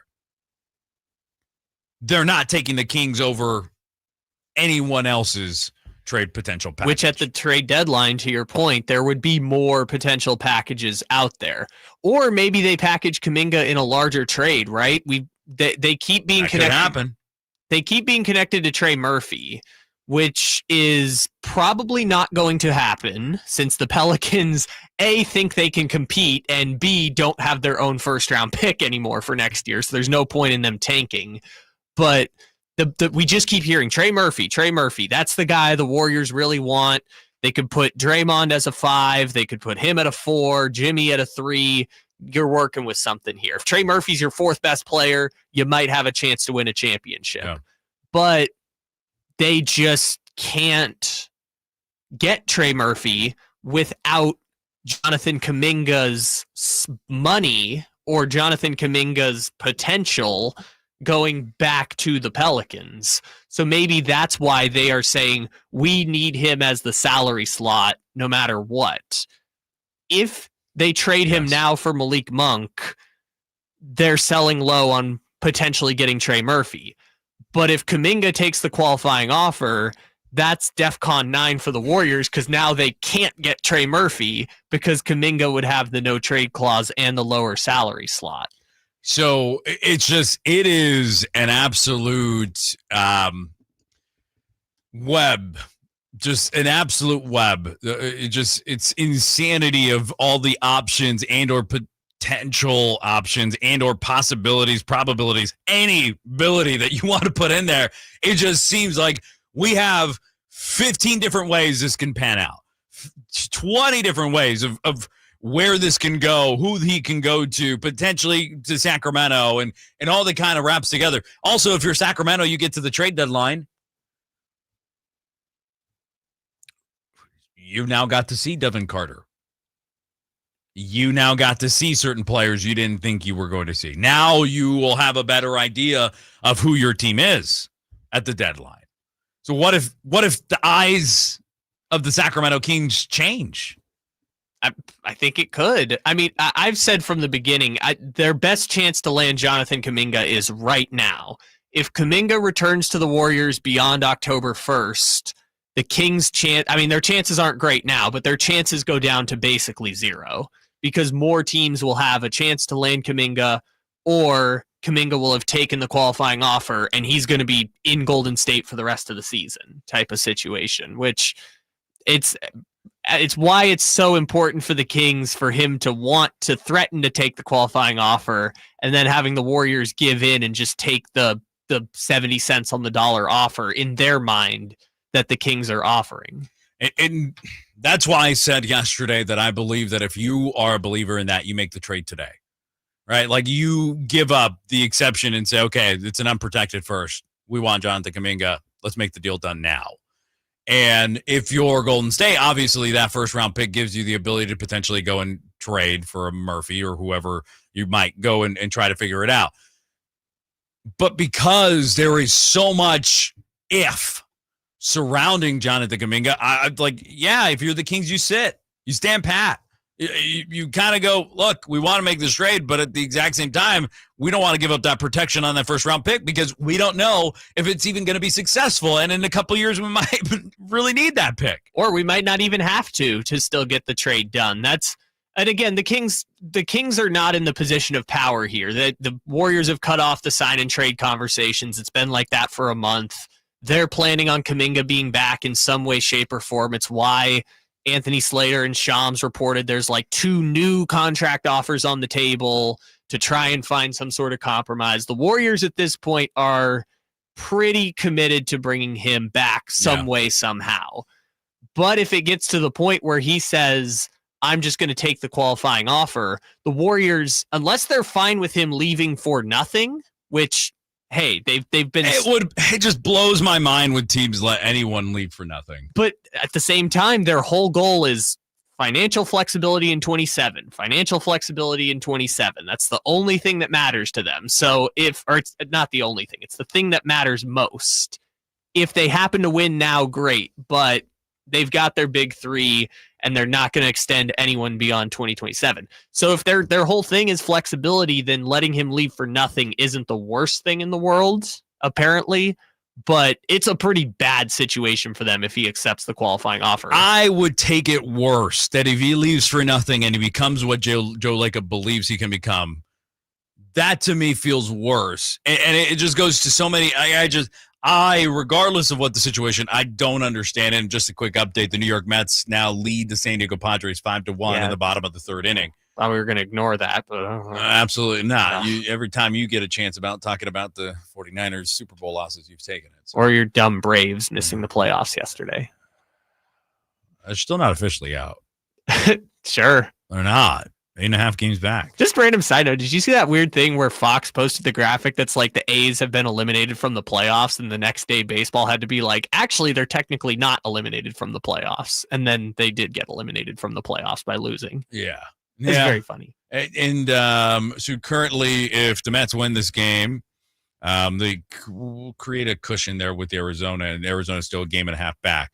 If San Diego can win this game, it puts them 6 games in front of the New York Mets. Yeah. And near finish it off. Still feel good about San Diego's spot. But anyways, back to the Kaminga point. The part that I thought was so interesting, too, is that in the full interview Amick did yesterday with Dave, he said multiple times, I don't know how this is going to end.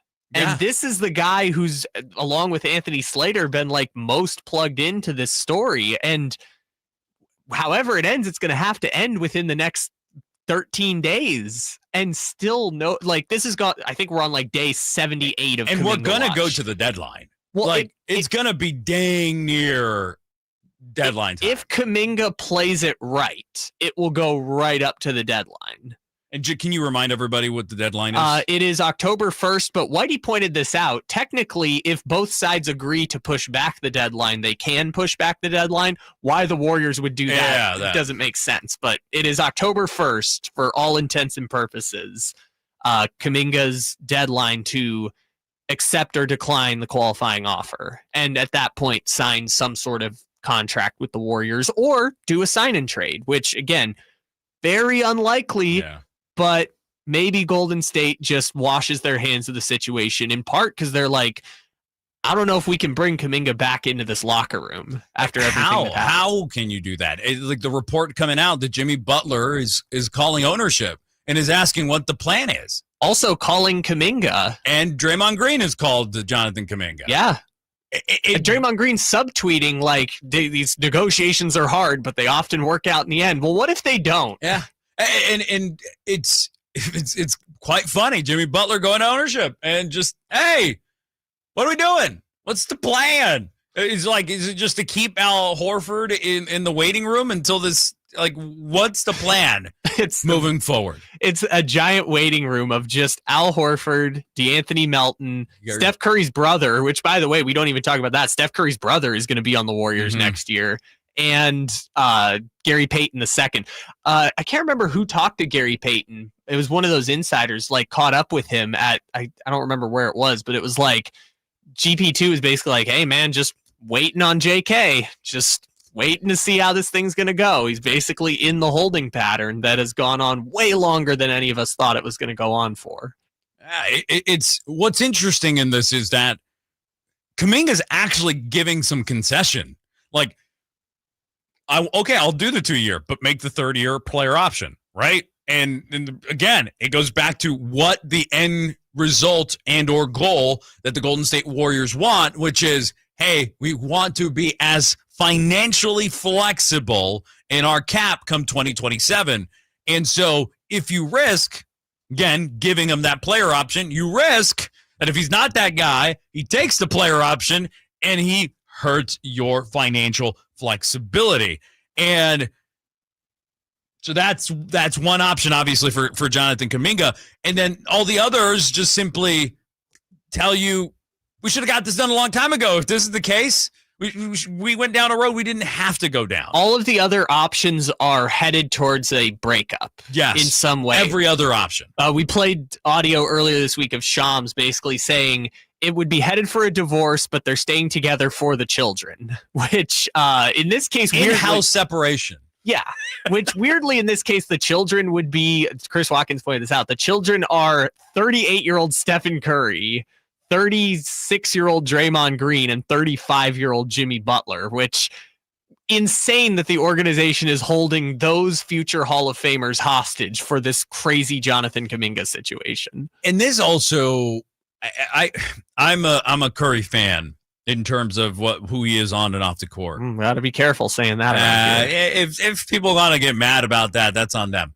I just think, Steph, enough. I am very surprised that we're not hearing anything coming out of Curry camp to kind of move it along. There's no speculation. Like he's talked to ownership, or it's literally Jimmy Butler and Draymond Green who have been the ones talking to ownership, trying to figure out the plan. And Steph Curry's like, whoever you put out there, I'll just go ball. Or at least we haven't heard about it yet. And that's what I'm saying, which is a really interesting part of it, because most NBA camps aren't quiet. Most NBA camps are not very secretive or good at being secretive.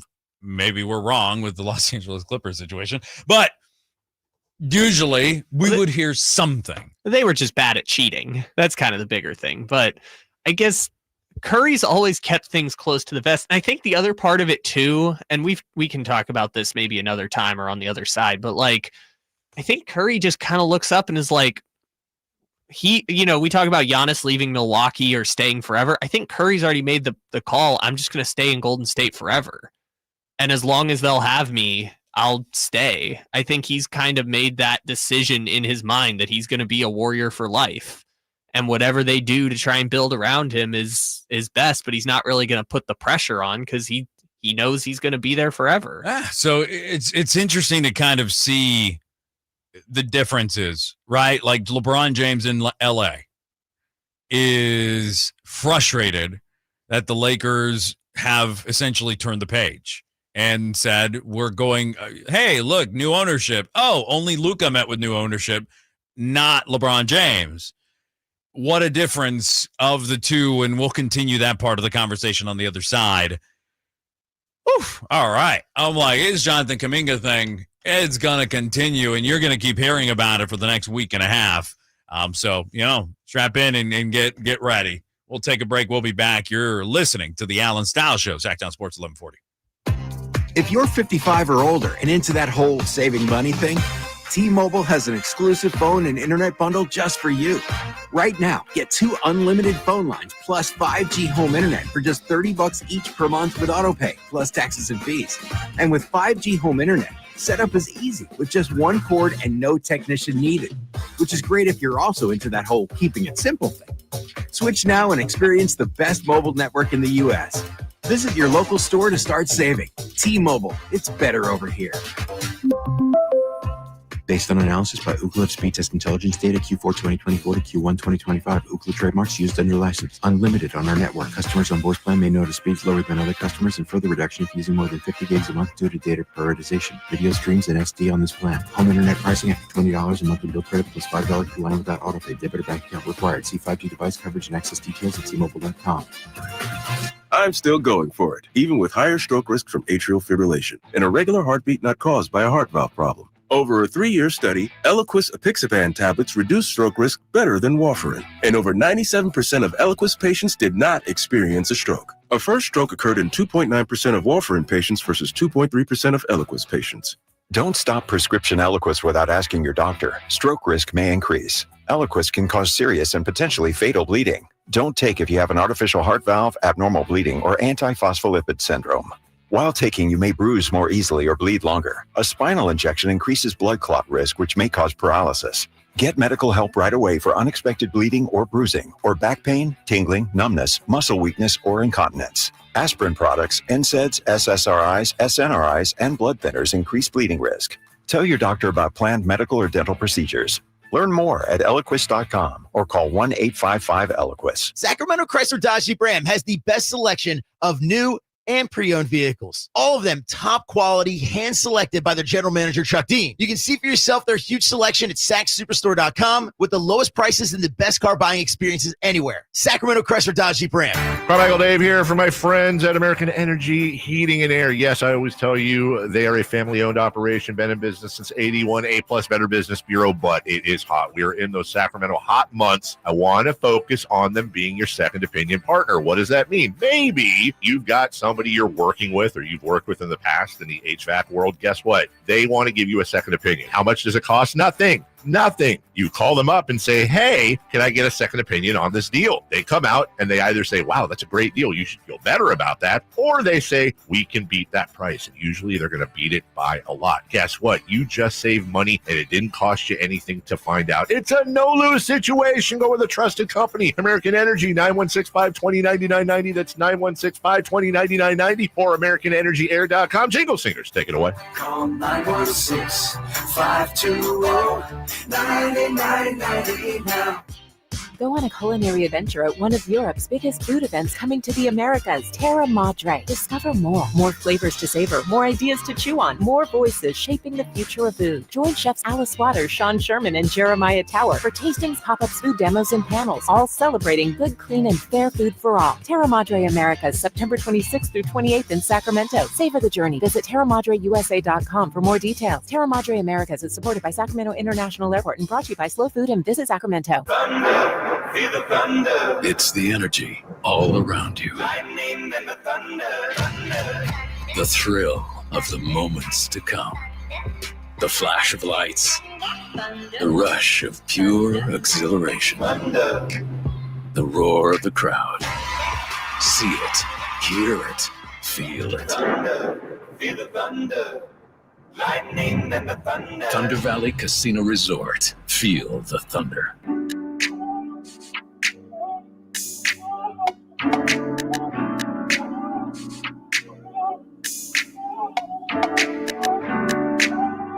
Your flagship station for the Beam Team, Sacktown Sports.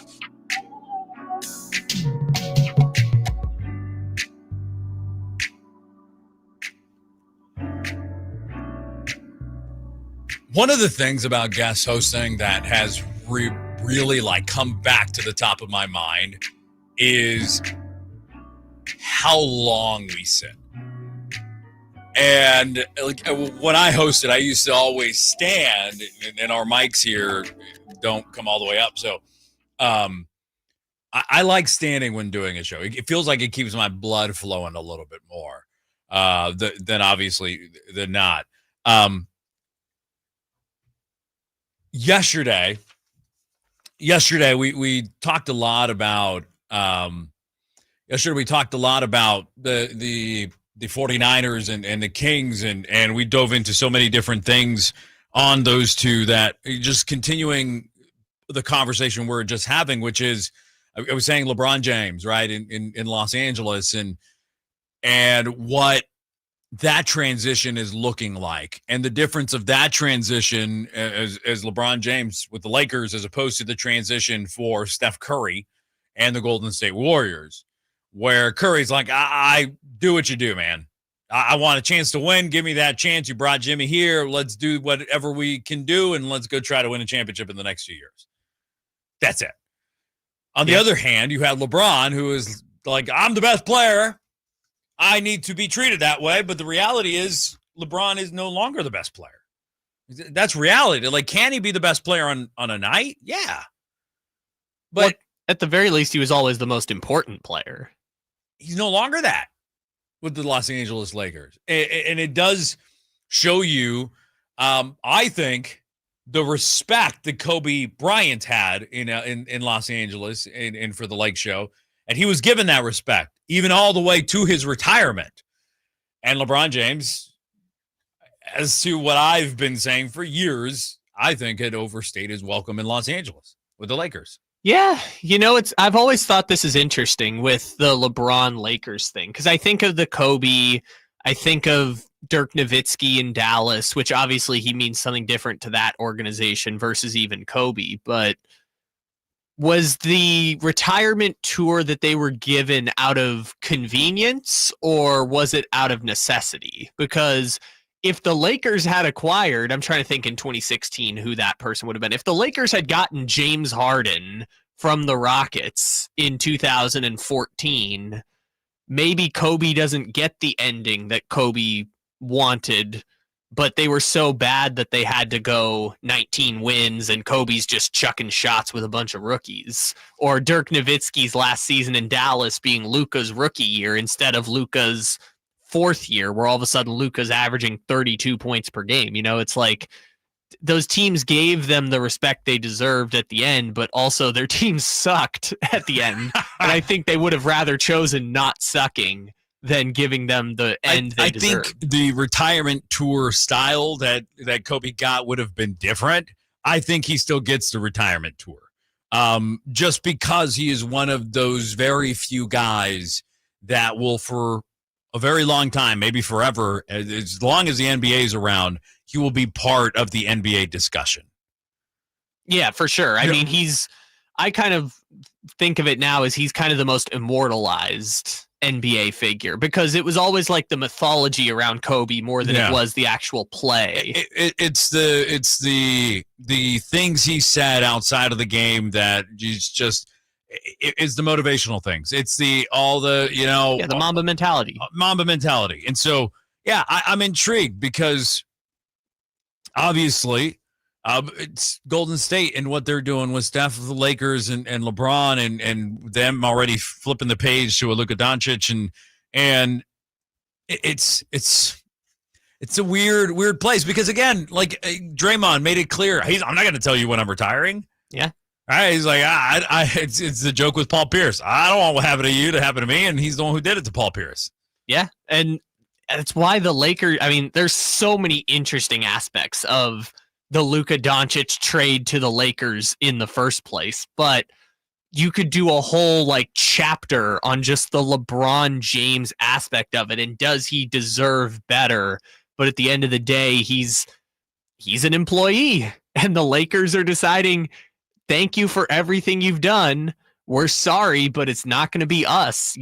I think Dave McMenamin did a story that was basically like, there's now an end date on LeBron James. Yeah. It is spring of 2026. We will give you the retirement tour if you want it. We will try and win a championship.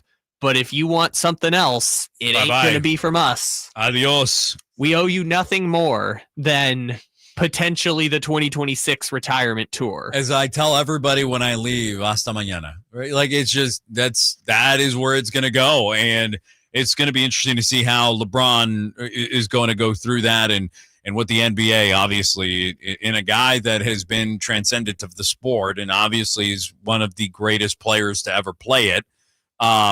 And I'm not going to get into that topic of conversation that everybody, I don't subscribe to the MJ, LeBron, Kobe, Kareem Abdul-Jabbar whole discussion of greatest of all time. We're not allowed to do that on this show. Me and Alan agreed we're not going to do that on the show. And I'm not one to entertain that conversation either, just because I've always said it's the bringing it back to a sport that I played my entire life in soccer. It's like people would constantly ask me, Messi or Ronaldo, and I'm like, they're both great in their own way. Sure. And they're, well, who's better? Well, are you taking into account that one measures at 5'9" and the other one is a physically gifted player who, like, just Cristiano Ronaldo is that guy? Like, what are we doing? Like, they're two different players, two different styles, two different, like, ways of doing this. And there's no way you can compare the two. And that's how I feel usually in these types of conversations. Boo, you're boring. Pick one. Boo. Well, see, sidetrack. My nephew, soccer, he's played his first game of the season this past. He's 6. They're running everywhere after that ball. And do they have coordination yet, or is it just kids kind of running? No. There's some coordination. There's not understanding. Got it. There's coordination. And one thing that I love, my dad would be like, "You didn't run after the ball like that." I'm like, "Yeah, I know, I get it, but he's his own person." But anyways, my nephew does the Cristiano Ronaldo celebration. Okay, I didn't know he did, and he just pops it out, and they score. He didn't even score. His teammate scored, but he popped the celly. He just boom, and he like does a soo or whatever. I don't know what but he does the whole thing, and I'm like, where did you get that from? You're 6, man. Like, what are you learning? Like, and he does it after every goal. That's great. Every single goal. Not even his own goals, just the team's goals. Yeah, team goals. He celebrates every single one of them. That's the kind of energy we need, you know? It's so funny to me because then he gets scored on. Their team gets scored on, and he's like looking at the parents going, 2-1, 2-1. And I'm like, all right, man.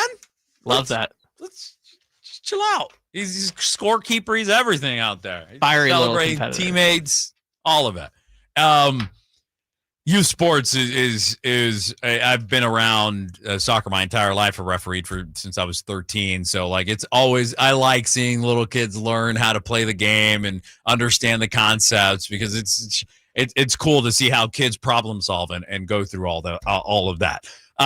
So coming up, we're going to talk about a former King, coach, player. Someone is joining ESPN Countdown, and we'll have a conversation about whom that is. Also coming up, we're going to talk about Sacramento getting a Major League Baseball expansion team. Could that actually happen? Is that still viable? I don't know.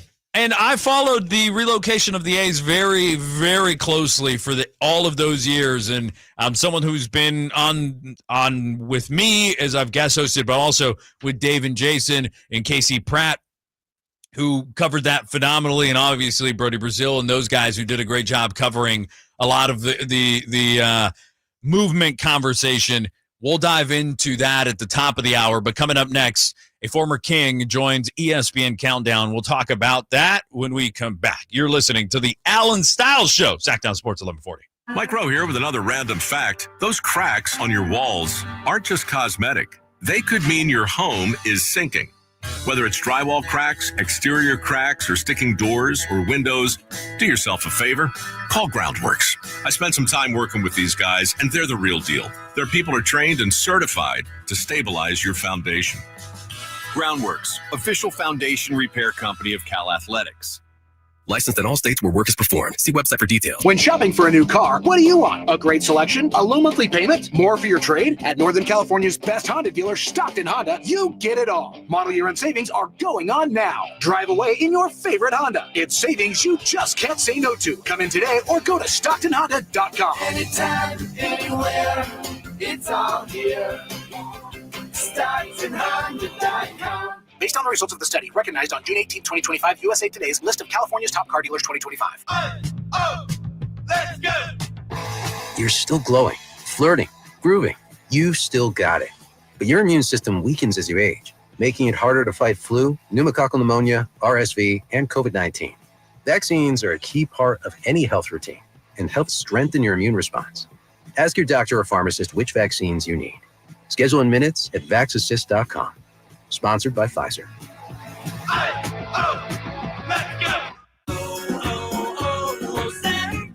Hi, I'm Michael from the Warren Treaty. You know the jingle. Now discover the facts about Ozempic, a GLP-1. Only Novo Nordisk makes FDA-approved Ozempic. Learn about the real thing. Talk to your healthcare professional today. Call 1-833-OZEMPIC or visit Ozempic.com to view the medication guide and to learn more about Ozempic. Semaglutide injection 0.5 milligram, 1 milligram, and 2 milligrams.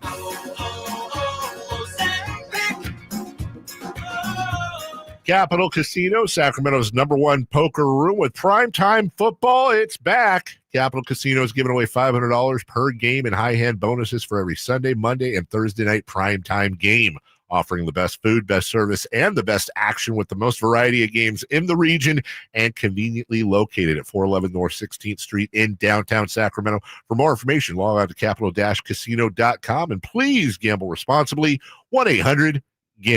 With the new IHOP value menu, $6 is all it takes to go to your happy place, where stacks of pancakes with bacon and eggs are just $6 every day. French toast, sausage, and eggs are, you guessed it, $6. And fluffy omelets come with a side of pancakes and only cost $6.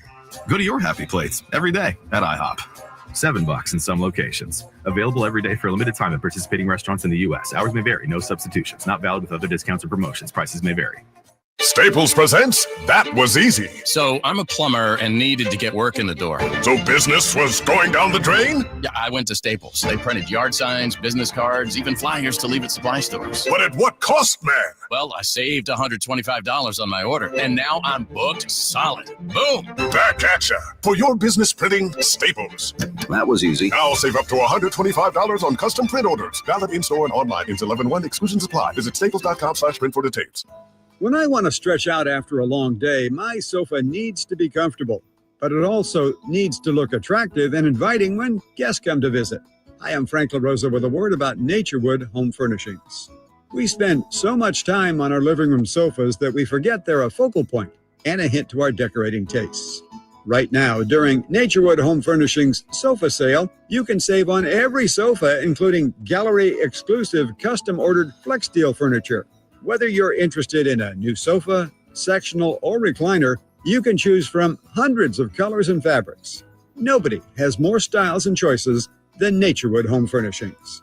And when it comes right down to it, it's all about choices and always about quality. Shop Naturewood for the look you love at a price you'll love even more. Visit Naturewood Home Furnishings right now for this remarkable sofa sale. Off Highway 50 at Hazel, look for the water wheel. Saving for retirement was tough enough for us. Yes, and navigating markets can be challenging at times. I understand. That's why at Fisher Investments, we take a disciplined approach with your investments. Tell us more about that. We take an active approach to money management, positioning your portfolio for opportunities we see ahead. So all your clients get the same portfolio? No, we tailor your portfolio to your individual goals and needs.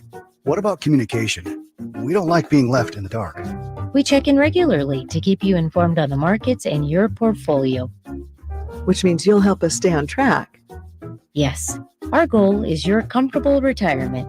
And as a fiduciary, we always put your interests first, because we do better when you do better. At Fisher Investments, we're clearly different. Learn more at FisherInvestments.com. Investing in securities involves the risk of loss. Listen to the 49er Rewind daily. Brought to you by Mountain Mike's Pizza, the official pizza of the 49ers. Mountain Mike's Pizza. Pizza, the way it ought to be.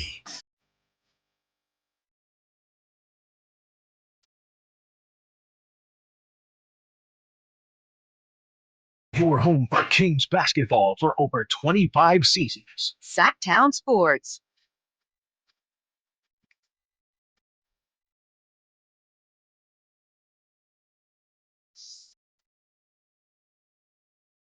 In the bottom of the fifth, the Mets still lead the San Diego Padres 5-1. And as long as it stays that way, I'll remind you after every break. Why? The Athletics lead the Red Sox 4-2 in the top of the fourth inning. All right. Yes. Guardians, Tigers 1-1. Blue Jays trailing the Rays 3-0. And the Mariners leading the Royals 1-0 at the end of the second inning.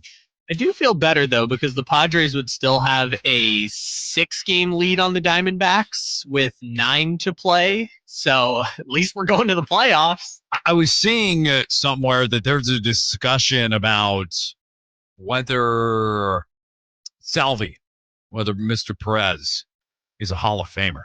Oh, this is a great question. Is it that much of a discussion, you think? Oh, absolutely. I think for my money, it's the hardest case to dissect of like the modern players, because you have to adjust a little bit for catching, but he's also been a DH in recent years. It's so hard to figure out if he's going to get to the Hall of Fame, because by the numbers you would say no, but if you just asked me, is Salvador Perez a Hall of Famer, I would just say yes. I sit in that boat with you. Like I believe if this player was in a major market, we wouldn't be having this discussion. But like we should respect the fact that this man decided to play for the Kansas City Royals his entire career. It's really hard, man. I mean, because I get 100%. I understand it. And I see where you're coming from, because he just got over 300 career home runs. He's at 302. He's a career 265 hitter. Batting average doesn't sit so much in that as it used to be. 1,000 RBIs, and he has a 35.5 WAR. So what I would ask of you right now, Kyle, is if you can look up where he lands on the list of catchers in WAR. Yeah, I've done this exercise before. I'm trying to remember. He's like well behind Yadier Molina and Joe Mauer, who are going to be like first ballot guys, but I can't remember where he ended up in the list before. So I have just the total list here. Let's just see some of the names that he's close with. So it's not a catcher example, but just for reference, he has the same career wins above replacement as guys like Edwin Encarnacion, Dan Herron, Howie Kendrick, and presently Trevor Story, also Alex Gordon. But you also have to adjust for catcher / DH, right? DHs are going to have lower WAR because they don't play in the field. Yeah. So as you look at it, and as I use Baseball Reference, and we'll get to the Kings conversation here shortly, just a quick detour, is just something that I had seen. He's sitting 31st in terms of catcher's WAR. 35.5 WAR. In front of him is Ernie Lombardi, 37.8. Josh Gibson, 38.2. Raul Muto is higher than that at 38.8, sitting on the 27th spot. You talked about Yadier Molina sitting at 22. Buster Posey at 45. And there's many of players here after 12. That is where the questions of there are a lot of people in front of Salvador Perez who aren't in the Hall of Fame, who have a very much higher WAR than Salvi. Yeah, again, his career's not over, so it's going to go up. But again, but how, I don't think that drastically, right? Like we're maybe talking about a couple of games, maybe. By all the numbers, no, I don't think he's going to get in. Although it's weird because like JT Realmuto's got more years in front of him, but like I feel pretty certain JT Realmuto is going to make the Hall of Fame one day.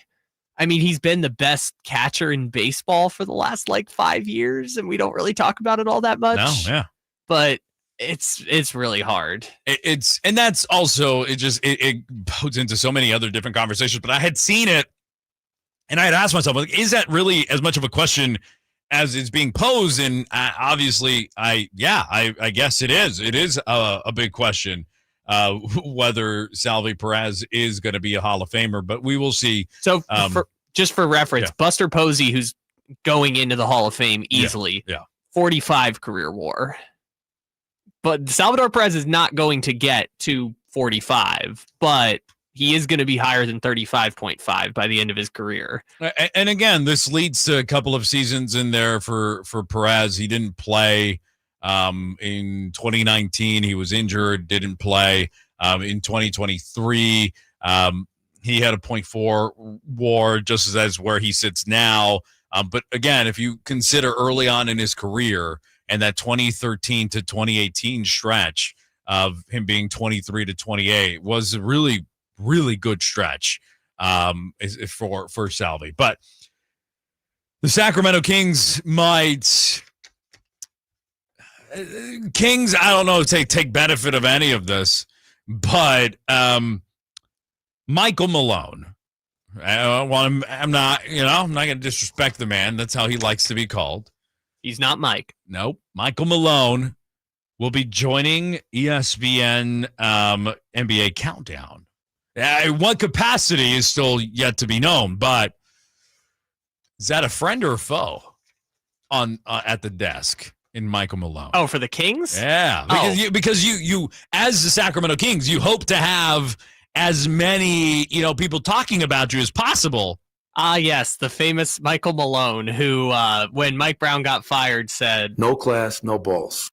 As this man despises the Kings, despises the Sacramento Kings at this point. I'm not saying he's going to go up there and bag them all the time, because quite frankly, they're probably not going to be talking about them all that much. But, look, Michael Malone, great coach, one of many people's big regrets in terms of letting him go, because for those who don't know, he got fired after the best season the Kings had since 2006. Boogie Cousins went out for 3 weeks. They lost a few games, and they fired him unceremoniously, hired George Karl. Meanwhile, Michael Malone took George Karl's old job and turned Jokic into a 4-time MVP. So, again, one of the biggest mistakes made in the Vivek Ranadive era was firing Michael Malone when they fired Michael Malone. But at the same time, I'm really excited to see what he's going to do on television, even if it's going to be rude to the Kings. Yeah, even aside from that, I feel like we're going to get some rude things for everybody. He's going to be that guy on the air that gives us honest opinion. I feel that way. Who knows if in prepping and everything that goes into it, it's like, okay, Michael, we're going to steer away from this. And also, does he want to coach again? Oh, he definitely wants to coach again. So then you got to be careful. Oh, all of this is him not rehabbing his image, but just staying in the news cycle, right? I joked about Taylor Jenkins when he got fired. It's like Taylor Jenkins is going to go spend a year on Amazon, do some broadcasts, and then come right back and coach again. And Michael Malone, I thought was going to get a job right away, but Michael Malone is kind of taking that route of, hey, you're going to see my face on television. Don't forget about me. He has one of the things he has to restructure in his image in this capacity, I think, is the image that he has now gotten by being fired by the Denver Nuggets, which is he's too harsh, but he also let Joker do kind of what he wanted, and all the things that came out after his firing now has to rehab, because one of the things was other players were getting frustrated with the certain treatment around certain players. Yeah, no, he's a bleep hole. And so that's one of the images, right? It's why Bill Belichick didn't get a job in the NFL. Yeah. And so if you're Michael Malone, do you double down and say, no, I was right. I took this team. We won an NBA championship. We did the things. or how much he's going to rehab that image. Yeah, I think he will end up being a coach again, only because he will be willing to compromise a little bit. Like, I think of where he's at right now, very similar to like Rick Carlisle, where like Rick Carlisle was the bleep hole coach that nobody liked, but he delivered results. And then Luka got there and he kind of softened and evolved a little bit. And now you've seen him go on to have success with the Pacers post Luka. I think Michael Malone was willing to compromise with the Nuggets, and that will help him when he gets to the next job. He can still be a bleep hole, but he seems to me like a Thibodeau. Yeah, that's what I see. Very Thibodeau coded. Yeah, yes. Like he is going to get one of those jobs of a franchise that is trying to turn it around, has not been lucky, needs a cultural, like, just poof, needs to just smack down. This is who we are. This is how we're going to process. This is the military style that we're going to work in. That, I think, is the job that Michael Malone will get when the time comes around. And, again, I don't know if it's a New York Knicks kind of job that Thibodeau had. But, again, why is he no longer there? Because he overstayed his welcome in terms of the physicality and all the other things, just like in Chicago when in his time there, just like in Minnesota with his time there.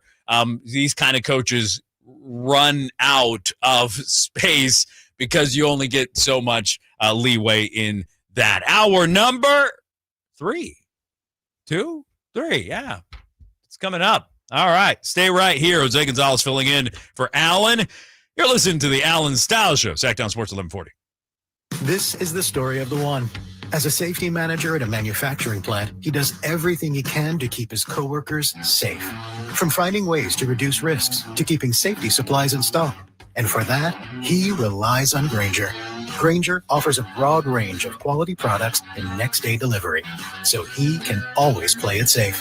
Call 1-800-GRAINGER, click Grainger.com, or just stop by. Grainger, for the ones who get it done. With football in the air, fall is almost here. Time to start thinking about the cooler weather ahead and whether your heater will be able to get you through the winter. Our heater fell apart last winter, so who did we call? Lee's Air Plumbing and Heating. We wanted somebody we could trust to do the job right and deliver great value, and Lee's came through. Check them out at leesair.com. Lee's Air Plumbing and Heating has built a reputation as the leading HVAC company in Sacramento. We've got a new HVAC system that works great, saves us money month to month. Find out how they can help you at leesair.com. License number 635355. This very minute at the Hagen Oaks driving range, you'll find fun gaming on all 52 top tracer screens where golfers and newbies enjoy the fun together. Compete against friends at the Hagen Oaks driving range or play 9 holes on the McKenzie putting course. Enjoy the summer-long free concert schedule and visit the Hangout Eats and Dreams for wood-fired pizzas, burgers, ice cream, and more. Or relax with a beverage. It's happening all summer long at the Hagen Oaks driving range, nightly until midnight. Fulton Avenue at Business 80. I'm Ken Korak with your Green and Gold Report, brought to you by Xfinity. Introducing the 5-year price guarantee. One internet price, 5 years guaranteed. Well, as we hit the home stretch in 2025, there seems little doubt that Nick Kurtz will become the American League Rookie of the Year, and even a chance that Kurtz and Jacob Wilson will finish 1-2, and also the chance that Wilson will become the A's first rookie ever to win the American League batting title. Welcome to Dugout Radio, the undisputed home of Boomtown Baseball. The Wi-Fi is booming with Xfinity, baby. Our next caller is Stacy. How do you stay locked in on every pitch and play? We stream it all live on Xfinity Internet with low lag, 99.99% network reliability, and speeds faster than a base runner beating the throw to home plate. I stream on my TV, tablets, even my smart fridge. Smart fridge? With all those games, we gotta refuel. Stream live baseball with Wi-Fi built for the biggest moments. Xfinity. Restrictions apply. Actual speeds vary, not guaranteed. What's going on? We're talking to Chad Hoblet of Hoblet Dodge, Chrysler, Jeep, Ram, and Woodland. Chad, tell me what's going on for Chrysler's Drive into Fall sales event. I had to triple check this because it seems too good to be true. Right now, lease a new 2024 Dodge Hornet RT Plus plug-in for as low as $69 a month for 24 months and $19.95 due at signing. Wait, isn't that where you usually say taxes and fees are extra? Not today. You can drive a brand new Dodge Hornet for $69 a month and only $19.95 due at signing. That's it. No surprise fees, taxes, or license. Hence why I had to triple check to make sure this was legit, because it's the best deal I've seen all year. Better hurry in before they're gone. Search, select, and save through their whole inventory at HoblettDodge.com. Unbeatable prices, unbeatable selection. Nobody beats Hoblet, period. Lease of $69 for 24 months with $19.95 due at signing after $6,500 SFS hybrid electric federal tax credit and $4,000 SFS lease cash. Must finance through Stellantis. 7,500 miles per year, 30 cents per mile over. 3 at this net savings. Simple VIN 822-311. See dealer for details. When I was a kid, I remember my dad, a lineman, leaving in the middle of the night. Families were depending on him to get their power back on to keep them safe and warm. Watching him taught me that this work isn't just about wires and circuits. It's about people and the trust they place in us when the lights go out. That's why I started Maverick Electric Heating and Air, to carry on that same promise of showing up, doing it right, and protecting families when they need us most.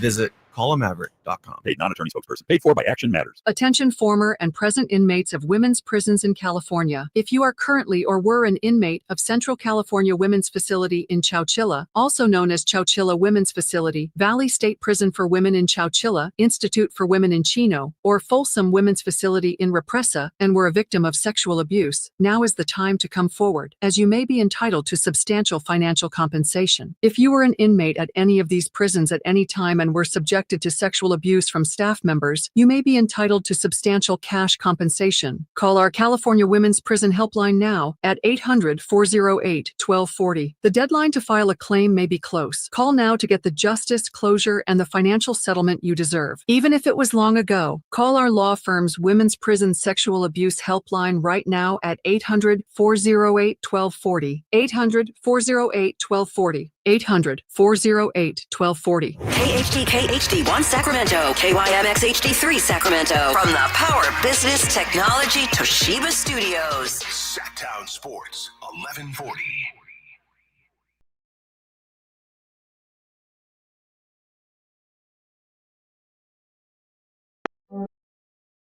Your flagship station for the Beam Team, Sacktown Sports.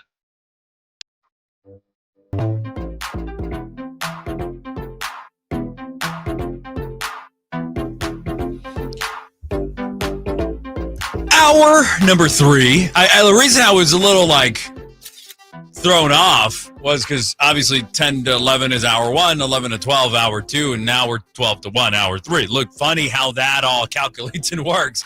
But it's just I keep looking over to my side, and the way the numbers, sometimes it covers the 12, and I'm like, is it 1 o'clock? What? There's been times that it shifts my eyes a little bit. And I'm wearing glasses today. Yes, you can see me. I'm not just a blob in your field of vision. No. Yesterday was tough. Yesterday was absolutely tough. I left and my eyes were hurting. But But you had the sunglasses, though. I had the sunglasses on. Never look cooler on camera. Wow.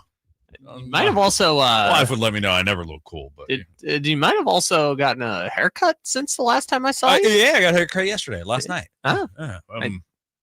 Look at you coming in sharp today. You got the glasses, the short hair. You're ready to rock and roll. I got a haircut in Fresno, and it was during my paternity leave, and I get a haircut, and my wife, she's like, "Oh, okay."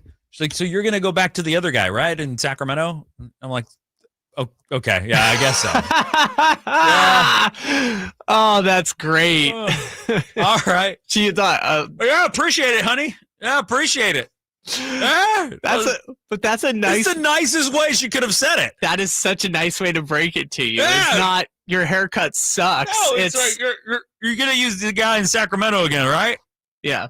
So next time we're gonna use the guy in Sacramento. Yeah, she basically said, yeah, even if you're back here for the weekend, we'll drive up to Sacramento. We'll drive up to Sacramento to go get your haircut. So is this the first haircut since then? Yes. So I waited, and I've been so slammed with things, and I just hadn't had time to go, and that's why the hair was as crazy as it was. And yesterday I got a chance, and I told him the same story, and he was like, "It's a high compliment," and I went, "Or the guy was that bad, or the guy just didn't make me." But again, you did the nice thing for him the same way your wife did for you. It's not that the guy in Fresno was bad. It's that this guy is so good. you know? I told him, I was like, and the only reason I went there was because I wasn't going to be in Sacramento for a couple weeks. And I am not someone that gets his hair cut often. I get my hair cut like, and everybody asks me, and it's because I don't realize it's long at any point, because I like wearing hats, and that really changes the perspective. But I get my hair cut like once every couple months. Sure. Well, I'm like, but I'm speaking to someone that once every 6 months, somewhere in that ballpark, or how often are you cutting your hair? Kyle, is that better? So I used to be like once every 6 weeks, I think. It used to always be short, and then I became an adult, and I'm like, I can have long hair now. My hair is great. Let's enjoy it while I have it. So this last time around was it's going backwards. But that happens to everyone. Not everyone. My grandfather was 97 and had his nice head of hair. Well, on my mother's side, not on my dad's side. You're also a big hat guy, though, and the hat's kind of. I am now a big hat guy, but I don't. I used to not always wear hats. Okay. No. This is all dad. Okay, this is dad and dad's dad. Their foreheads all day, just pushing the hairline back, and we're passing it along generation. My nephews, I could already see it. What? They're like 6. Yeah, but they have it, obviously, but you can see what their future is. Like when you look at them, so I'm like, I don't believe you. I don't believe you can tell your 6-year-old nephew is going to be bald. I'm not saying bald. I'm saying his hairline's going to recede. Just like his uncle and his grandfather. To answer your first question, I went 8 months between last haircut. Right now, I didn't cut it all the way back to where you are now, but we're going on like 2.5 months right now. I think it'll last till Christmas. I'm also the absolute worst client to have. And that's why I'm great. I go to the same, if I like it, because I went to the same guy for 20-something years of my life until he retired. And this is the last 4 years have been me trying to find someone that at least I can go do the normal, do whatever you do. So I'm terrible because I don't know any of the terminology. I don't know what a taper is. I don't know what a fade is. I don't know. I just cut it. Well, your haircut's relatively simple. I'm guessing you get like it's very simple. 3 on the sides. No The clue. buzz. No clue. You don't even. Okay. No clue. I asked the guy once. He told me, and I said, "Okay, I will remember that." Next time I came in, and I went, I cover the forehead a little bit. I don't care how short. As long as you don't make me look like a clown, man. That's all. I'm good. If you get the razor on the sides, it's so easy because they'll just buzz it either a 0, a 1, a 2, or a 3. That's 1/4 inch, 2/4 inch, 3/4 inch, I see. I know the sizing of guards for like trimmers. Gotcha. But even then, I don't got much. I was just like, it's fine. Yeah, well, we're good. I just wanted to sidetrack really quickly because I feel like that could relate to people. Sure. Getting haircuts. Getting haircuts always relates. Well, I mean, this is a big topic of conversation on this show because, as we've discussed before, Allen's out here paying a lot of money for his haircuts, which granted, is he? Oh, yeah. Oh, yeah. Is he a weekly guy, a bi-weekly? He says every 10 days. Like daily? Yeah, every 10 days, Allen's getting a haircut. But yeah, he's obviously getting more work done than you and I, which you can't even name what your haircut is. I'm sure Allen's got a very specific type of cut. And haircuts are expensive now. Well, okay, this is a whole nother side tangent. It's like haircuts are not expensive. You're paying the barber for their time. So if you're sitting in the chair for 40 minutes, their time should be worth like $50 an hour. So you should pay for the time and the haircut. So I don't think haircuts are expensive. Haircuts are appropriate. You're probably getting a bargain based on the time that people are spending with you in the chair, and they can't work with other clients. But Allen is paying more than you or I for a haircut. I see what you're saying. I don't agree. You just want a cheap haircut. No, it's not that I want a cheap haircut. I know my haircut doesn't take that long. Like I take I could give, I don't get my hair cut enough to care that much. Sure. So I'm like, if I'm going to drop 40, 50, whatever that is, you know what? I don't do it very often. But those that do consistently are spending upwards of over $200 a month on haircuts. I believe if we set it at 200, I think Allen might be at the over on that. That, to me, it's just because it's not something I obviously I care too much about because I know my future. We've talked about this before too. I said $40 for a haircut is about what I would pay, and Allen thought they looked at me like I was a crazy person. And I think $40 for a haircut, including a tip. That's the other thing. You got to tip.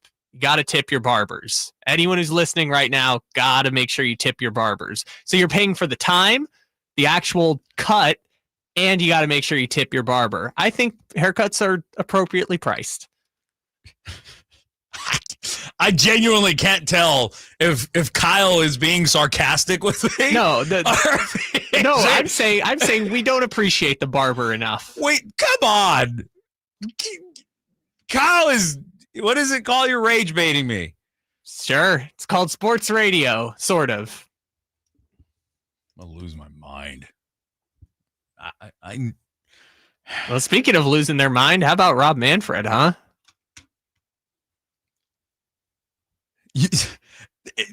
Yes. How about Rob Manfred? Strikes again. How about Rob Manfred? Oh, okay. All right. I calmed down. You're good now? Yeah, you riled me up. I don't get riled up very often, but somehow Kyle knows. Kyle knows the buttons to push. I didn't even get to the part that I know would have definitely. Yeah, if we're talking about your genetics and you gonna come on home eventually. Not tomorrow, but one of these days. Okay. All right. Rob Manfred. He said some stuff. He said some interesting stuff. We have some audio, Rob Manfred. Talking about MLB expansion. Yes. I guess we should specify. You got to decide that you're willing to expand. That decision, how easy or hard it is, depends in part on how much central revenue you generate, right? And how the owners are going to react to creating 2 additional shares of that central revenue. Assuming you get over that hump that they want to expand, then it's where, right? What 2 cities do you take? And you have to get through that. And then once the cities are in place, you can start thinking about really, I see 2 huge issues. One is travel. 162 games in 186 days with all the travel that goes along with that, particularly with the schedule we're playing now, right? Now you have an unbalanced schedule. More balanced. That's a huge, more balanced. Balanced it's schedule. Still unbalanced, but it's more balanced than it used to be, as opposed to West Coast playing East Coast in those early rounds. Any potential thinking of when this timing on this, and obviously this is intertwined with the labor and media that we discussed. Yeah, I mean, I'd like to, when I think about the things, I'd like to there's no way we're getting 2 more teams on the field before I'm done. I'd like to pick the teams before I'm done. That's interesting. That's an interesting finish to that. I'd like to pick the teams, but they're not going to be playing before I'm done. Which I believe Manfred said 2029 he's retiring. Oh, I was about to do something. Celebrate, and I had to calm myself down. No, well, let's hold it. Let's hear him out. I mean, if he brings Major League Baseball to Sacramento, not counting the A's, Major League Baseball to Sacramento, then maybe we'll be naming a street corner for him the same way we named David J. Stern Walk, where the Kings Arena is. It's interesting because obviously we're talking more and more about relocation expansion really becoming realignment for Major League Baseball. That seems to be what we're talking about the most. And where this potentially is going to go is to why previously things that Rob Manfred has said has led people to believe that the end of the National League and American League is on its way. Oh, it's going to happen. Eventually, it will, 100%. It might happen in 3 years, 5 years, or 10 years, but it is going to end. I see it within 5 to 10. That if I'm a betting man, which I'm not, I would look at 5 to 10 being the timeline, because I think they pick it, as Rob Manfred says, in the next 3 to 5 years, and then realignment with everything. Okay, these are the teams, and they will begin playing in 2028, 2029, whatever that time frame is. And when they begin play, we shift. That's the shift. So I see it in 5 to 10 years. Yeah. Well, I also think Manfred's making the point, right? There's no way those teams are going to be able to play by 2029. So does that mean their first seasons are going to be 2031, 2032? The other part of it is, in all of these cities, they're going to have to build new stadiums, whether it's Nashville, Portland, Salt Lake City, Sacramento. I know San Antonio has been mentioned, but less so than those other. Raleigh, North Carolina has been mentioned, but I think Nashville is going to get the East team. So I do too. All of these stadiums are going to have to get built. And if the A's have taught us anything, unless you got the money, it could take a long time for these stadiums to get built. What intrigues me about Nashville getting a team would become a very direct rival to the Atlanta Braves. Like how Atlanta is going to posture themselves because of what we talk about in San Francisco Giants beginning to own almost what would be just south of Fresno all the way up. Like all the way up. You just cut California that way and go, okay, downward is Dodgers, Padres, Angels, everything in north is all San Francisco Giants. Right now, the Atlanta Braves have an entire stranglehold of the Southeast. So you bring in Nashville, you end that for the Atlanta Braves. At least in the Nashville, Tennessee area, they will root for their team. And maybe it's going to take 5, 10, 15, 20 years because parents, they're going to be still Braves fans. They're just going to be, okay, I'm just going to be a Nashville whatever fan. Intrigues me, Portland, Salt Lake City, and Sacramento. Those are really intriguing because Salt Lake City already has plans. They have an ownership group in place. Portland has renderings. Yes. And Sacramento isn't there. We don't think. But this brings us to why we're talking about this today, is that when you had to leave, unfortunately, what was that, earlier this week, when Chris Watkins had to leave earlier this week because of him being sick. He's a little sick. Whitey filled in for me and brought up the point that he also mentioned on his show later, that he had been told from someone in the know that behind the scenes, they are working on potential locations, potential funding plans for their Sacramento expansion bid. Now, they're not ready to announce anything. They haven't gotten to that stages, but the groundwork is being laid behind the scenes to potentially submit a relocation bid to Major League Baseball, potentially in 2028, 2029, after the bid. Basically after the lockout that is inevitable in 2027, when baseball can actually start to talk about expansion in a realistic manner, that Sacramento is actually trying to put together. I believe Whitey said there were 3 or potentially 4 different locations they were exploring for potentially building the stadium. Again, it's in the preliminary stages. They're not going to announce anything, but this work is being done behind the scenes to potentially make an expansion bid for the Sacramento area. And I've heard the similar rumblings. What's intriguing is obviously the rail yards are getting a stadium there for the Sac Republic, right? Republic FC. Which will be done in 2027. Yeah, for early. That USL season. They should be opening their season there in 2027. Yes, which is before baseball would consider expansion, because 2027 is when probably the season's going to get postponed a bit because of a labor lockout. It probably going to get postponed quite a bit, it seems like, this upcoming time in Major League Baseball, because there's so many things that are being, again, just no knock on, obviously, Sutter Health Park, but that's going to be a very huge topic of conversation of, hey, you guys didn't take the players' safety, luxury, whatever the argument is going to be. You guys didn't take that into account when sending them to a minor league ballpark. We understand the Tampa Bay Rays situation because it was a natural thing, right? And the Rays are planning to go back next year. And they're not planning on playing in the minor league ballpark because they're selling it out for the next 4 years.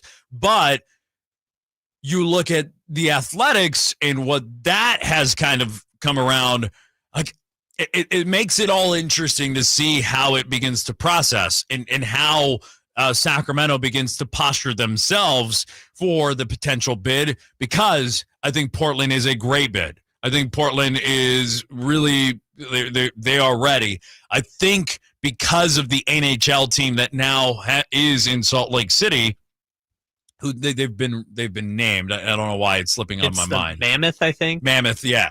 I want to call them the Yeti, but it's not for copyright reasons. Yeah, so it's the Mammoth, and them getting that franchise, like it's where the excuse Kroenke made to get out of St. Louis, which was the city of St. Louis doesn't have the amount of money coming in, the physical years. I think at the time was St. Louis brought in $600 billion a year. And in order, apparently Kroenke, in order to sustain a football team, a baseball team, all of that, they needed to net, I think it was like $700 billion or whatever the number that Kroenke kind of obviously made sure was not the right ones in terms of what they already brought in. That is going to be a topic of conversation too. Can Salt Lake City sustain that amount of professional teams in that city? Well, and to the same point, Whitey brought up on the air that like Portland was in their plan, their proposal, they were going to fund the public aspect of it from what is proverbially being called a jock tax, which is basically taxing the athletes who come through Portland. And recently there's been belief that that would not pass, or that Major League Baseball would not go for that potentially as the funding mechanism for the stadium, which, again, they're not at expansion talks yet, but that's something Portland might have to address down the line, is how they're going to be financing whatever the new stadium looks like. So no one has a perfect proposal. No, there is no slam dunk currently out there for Major League Baseball. One of the things that you also pay attention to in terms of when you pick an expansion city, one of the major factors you have to pay attention to is also growth potential of that city. Where is that city going? Is it getting younger or is it getting older? Is the demographic that you want to cater to, is that demo growing in numbers or is it shrinking in numbers? And those are things that obviously the NBA is paying attention to, right? NBA likes to expand into young markets because that's who's the biggest client of the NBA. In terms of Major League Baseball, that actually shifts really drastically because it's more about families than it is about a young 21-year-old. And this is more of that 30 and over, 30 to 50, 30 to 55 of obviously people who are going to be spending money and going and getting season tickets and doing all of those things. And bringing young children to the game. So as you put all of that into perspective, and obviously I'm not a Sacramento native, I'm a Valley native. And from my perspective, without having any numbers in front of me and having any of the statistics when it comes to age and demo and all of those things, especially what Major League Baseball is looking for, because that was the problem with ESPN and the conversations that they ended up having, is like, hey, in the demo we are attacking, we're actually killing it. That's what they're showing ESPN, right? So in this way, I look at it and going, Sacramento is growing right now.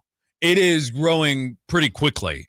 And from, again, an outsider coming in, you can see how many Bay Area people are obviously making the move here because of expense and all of those things. I think we're seeing a good influx of new people into the city, like it or hate it or love it.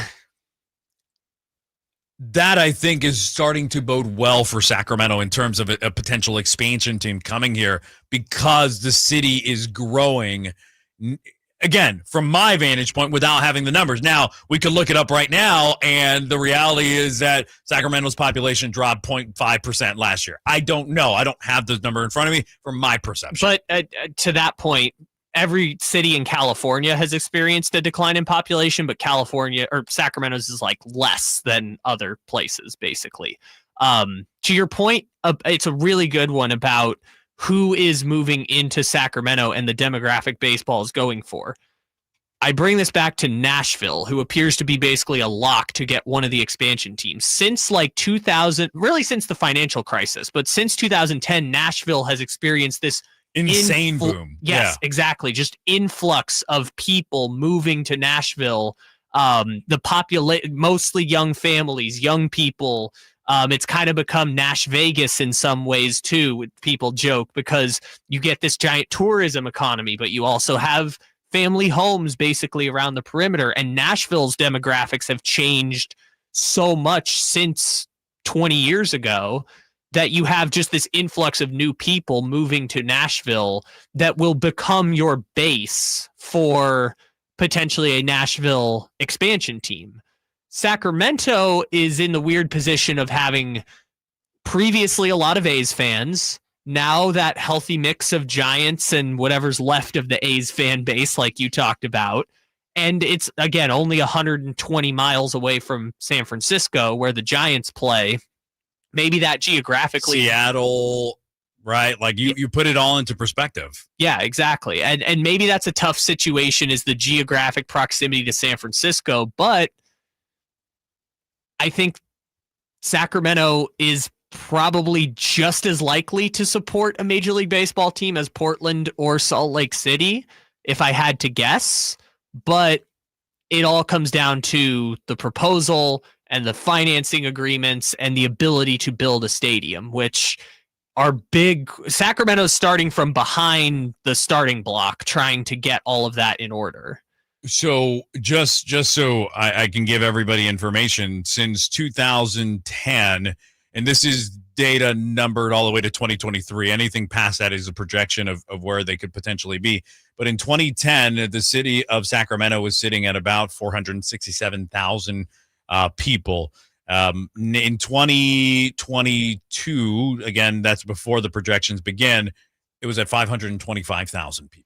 So the growth is there. And as I'm looking at some of the demos and some of the other aspects that go into it, which is families and all of that, Sacramento is at about a 50% marriage kind of rate in family income, and all those things I think are benefiting the conversation. So expansion in those terms is getting really, really interesting. We'll take a break. We'll be back. We went over a little bit there, but it's okay. You're listening to the Allen Stiles Show, Sacktown Sports, 1140. The IRS finally caught up with Louie. I hadn't paid my taxes in 8 years. I owe the IRS a lot of money. Louie was in deep trouble. We're going to take your house, put a lien on your bank account, garnish your pay. They don't care. They're going to take your paycheck. Louie found out about Optima Tax Relief, the leading tax resolution firm. A+ rated by the Better Business Bureau, they've resolved over $1 billion for their clients. Optima Tax, they help me. They calm me down. They make me feel comfortable, and I trust them. Louie has a lot to be thankful for. I don't owe the IRS anymore, and I'm able to live a comfortable life, a lot better life. It was because of Optima Tax. For tax help you can trust, call Optima now for a free consultation. Take it from Louie. If you owe the IRS, don't go it alone. Give Optima Tax a call. They can help you. Call 800-343-6460. 800-343-6460. 800-343-6460. Optima Tax Relief. Testimonial from an actual client. Some restrictions apply. For complete details, please visit OptimaTaxRelief.com. Hey, want to hear something great? Right now at Wendy's, you can get 2 of the #1 selling bacon cheeseburger in all fast food, the JBC, plus medium fries and a medium soft drink for just $8. Want to hear something else great?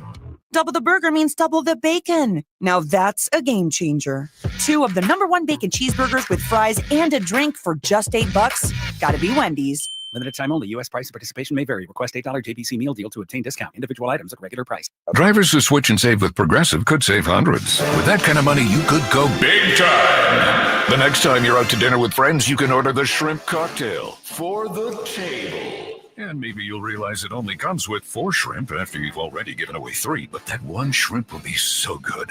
And if you switch and save hundreds, you could get shrimp all the time. Switch to Progressive and you could save big time. For shrimp. Progressive Casualty Insurance Company and affiliates, not available in all states. Potential savings will vary. Hey, it's Carmichael Dave. I got to tell you, I am so excited to get this decking project started with Trex Decking and Railings. From the first time I stepped foot in the showroom last week, I was so impressed. So many color options, heat-resistant composite deck. What does that mean? That means I don't have to do any maintenance on it whatsoever. They even have a deck designer, so you can go online and see what your dream deck will look like on your house. Just visit Trex, that's TREX.com to get it started. Tell them Carmichael Dave sent you. With 25 award-winning years in Northern California, Ashton & Price is your local injury law firm. Pro attorney tip, if a firm presents as local, but they're in LA, red flag. If your first consultation is not with a lawyer, big red flag. At Ashton & Price, your first consult is with a local attorney, and if serious injury prevents travel, a lawyer will come to you. Still not enough? George Washington's my uncle. At Ashton & Price, no red flags, just red, white, and blue. Remember, for the best advice, don't think twice. Call Ashton and Price. Carmichael Dave here for my friends at American Energy Heating and Air. Yes, I always tell you they are a family-owned operation, been in business since 81, A-plus Better Business Bureau, but it is hot. We are in those Sacramento hot months. I want to focus on them being your second opinion partner. What does that mean? Maybe you've got somebody you're working with or you've worked with in the past in the HVAC world. Guess what? They want to give you a second opinion. How much does it cost? Nothing. You call them up and say, hey, can I get a second opinion on this deal? They come out and they either say, wow, that's a great deal, you should feel better about that, or they say, we can beat that price. And usually they're going to beat it by a lot. Guess what? You just saved money and it didn't cost you anything to find out. It's a no-lose situation. Go with a trusted company. American Energy, 916-520-9990. That's 916-520-9990 or AmericanEnergyAir.com. Jingle Singers, take it away. Call 916-520-9990 now. It's taste on a whole new level at Sky River Casino.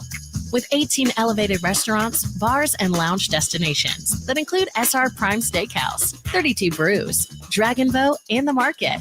Just minutes from Sacramento, right off Highway 99 in Elk Grove. Join in the fun and experience the height of hospitality. Sky's the limit at Sky River Casino. Visit skyriver.com today. Gambling problem? Call 1-800-GAMBLER.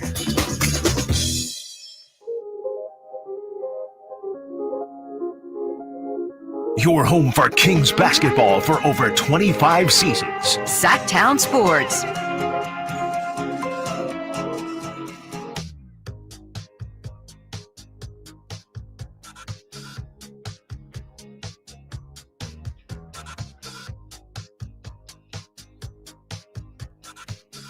The Allen Stiles Show, right here on Sacktown Sports, 1140 a.m.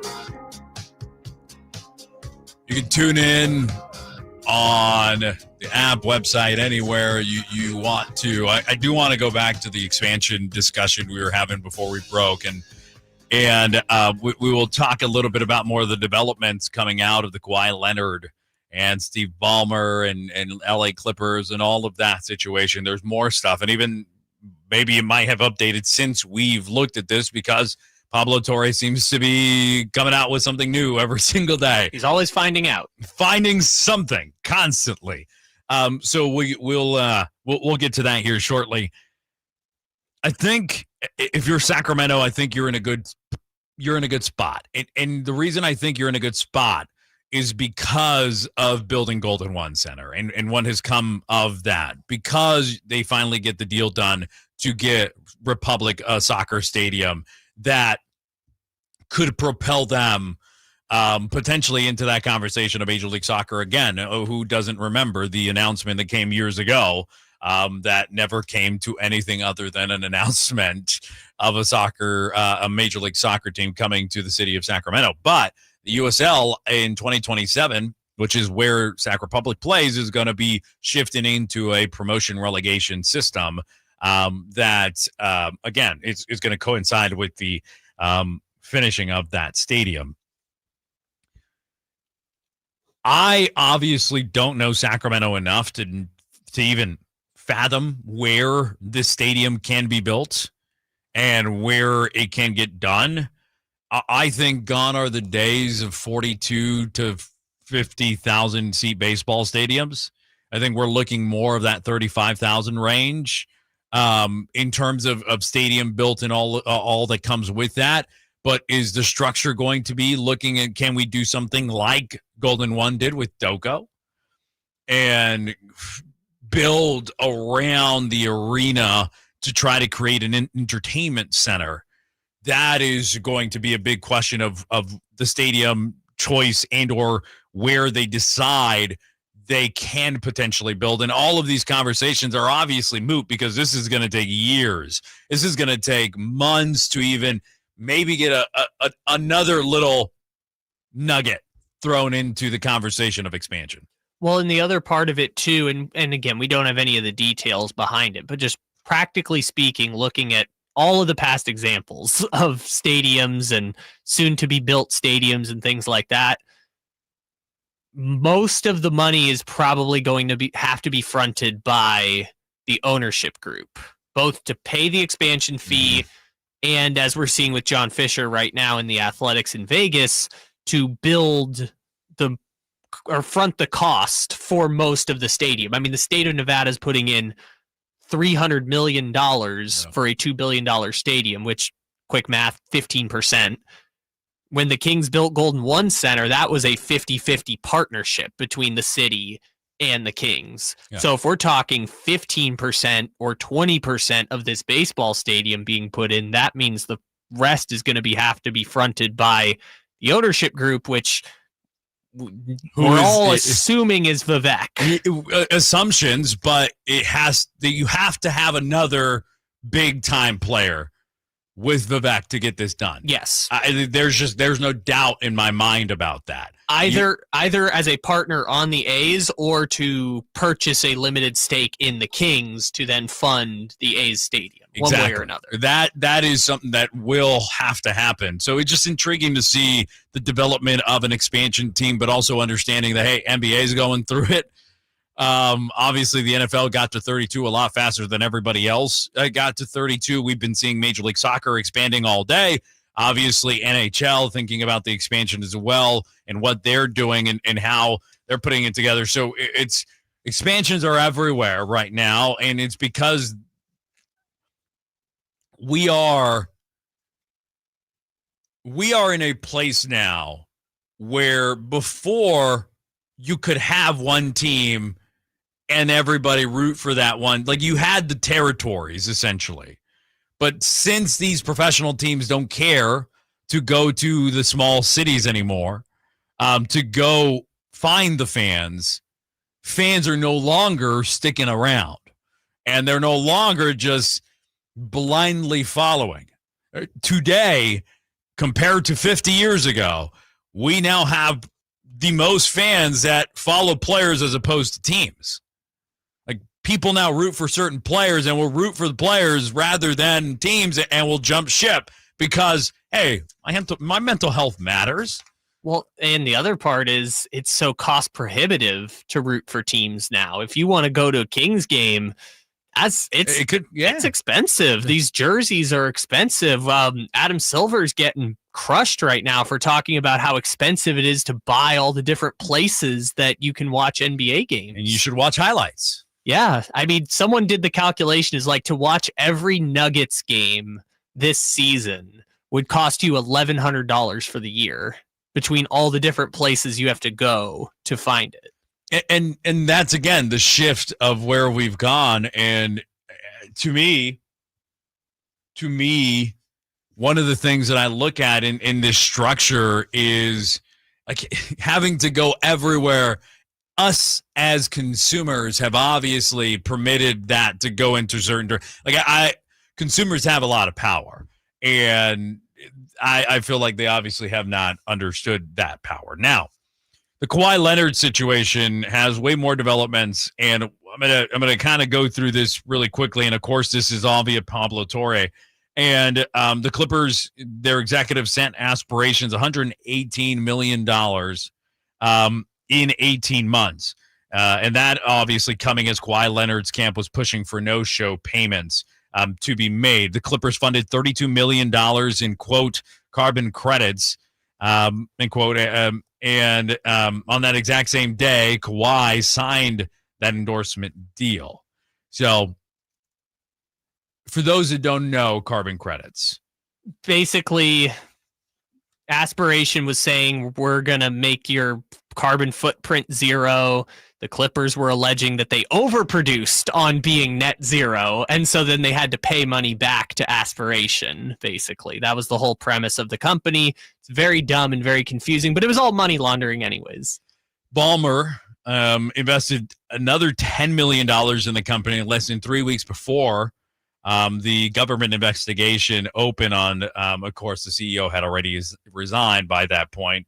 And it's the funny thing is, like, Mark Cuban went on and had a discussion with Pablo Torre, which, again, with everything, I respect someone that is willing to stand on the business of saying, I'm right, and this is why I'm right, and having those discussions, open and honest conversations. But Mark Cuban said something in a tweet about Balmer that led. So just in layman's terms, it's so funny. When the first story came out, Mark Cuban was like, this doesn't make sense. Balmer would do the carbon credits if he wanted to funnel the money. And then Pablo looked into it and was like, that is exactly what Balmer did. And that is, that's the it's just a tip. Like, there's so much with all of this that it is going to be, it's going to be news when the quote unquote punishment comes down, because what really is the punishment going to be? And it does make sense and it doesn't make sense.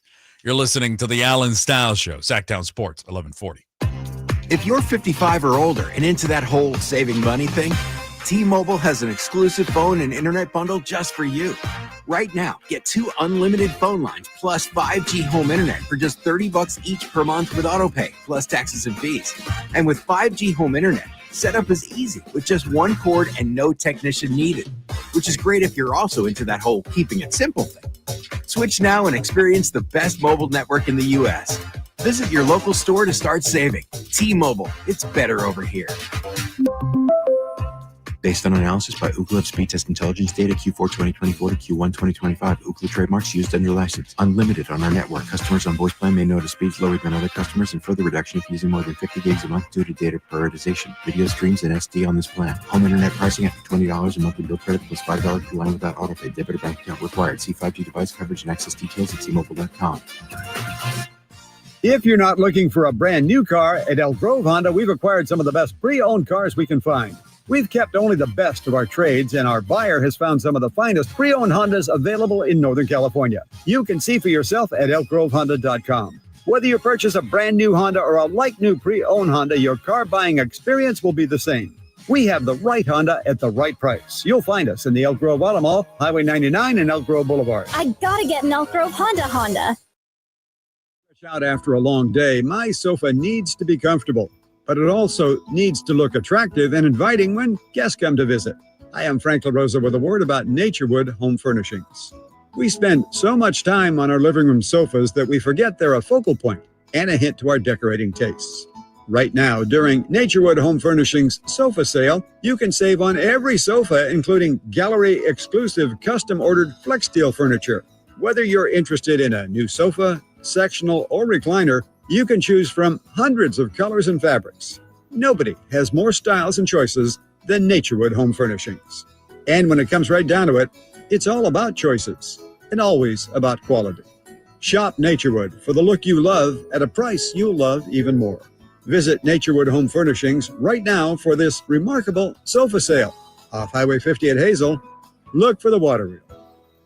Hey, I'm Allen Stiles. Injured at work? Call downtown. DTLA Law Group, California's leading injury law firm. With over 40 lawyers throughout California, they have won over $500 million in settlements. DTLA Law Group will get you compensation for your work injury. You don't pay unless they win. That's right. You pay $0 upfront. Call downtown. Text injury help to 40222. That's injury help to 40222. Visit them at calldowntown.com. Text charges may apply. Just announced, Stockton Honda has been named #1 of California's best car dealers in 2025 by USA Today and Statista. This prestigious award is based on thousands of customer reviews and recommendations, ranking dealerships for service, value, and satisfaction. Out of hundreds evaluated, Stockton Honda is proud to be #1, recognized for all-around excellence and commitment to our customers. Visit Stockton Honda, where reputation meets the road. Anytime, anywhere, it's all here. StocktonHonda.com. Hello, Sacramento. I'm Emran Pilati, owner of True Sports Cards and Collectible Store here in Rockland, California, and the host of the True Sports Cards Show that airs right here on Sacktown Sports 1140 every Saturday from 10 to 11 a.m., where we discuss the latest trends, hottest products, and deliver exclusive interviews with other industry leaders. And don't forget to visit our shop, True Sports Cards, at 6661 Stanford Ranch Road in Rockland and see what we have for all your sports card and memorabilia needs.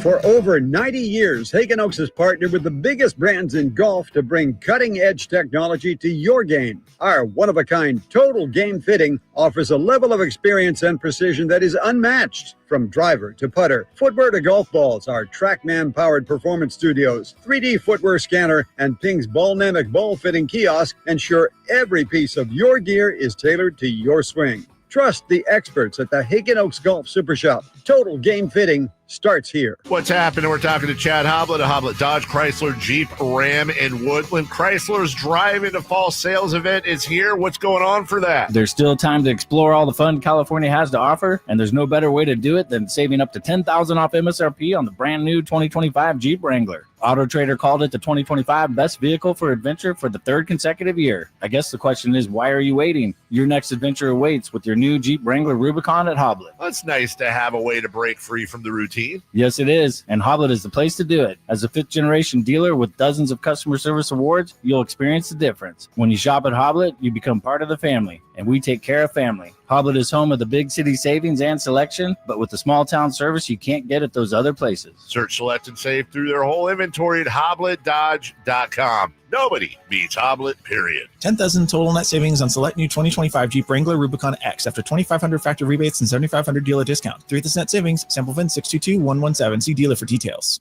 Brought to you by Xfinity. Sports are unpredictable. The price of your internet shouldn't be. Introducing the 5-year price guarantee. One consistent internet price for 5 years with no annual contracts. Guaranteed.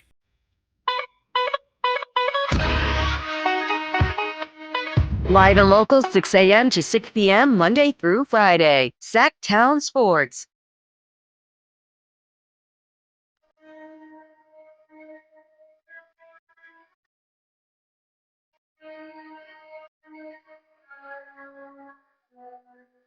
It's the bottom of the 8th.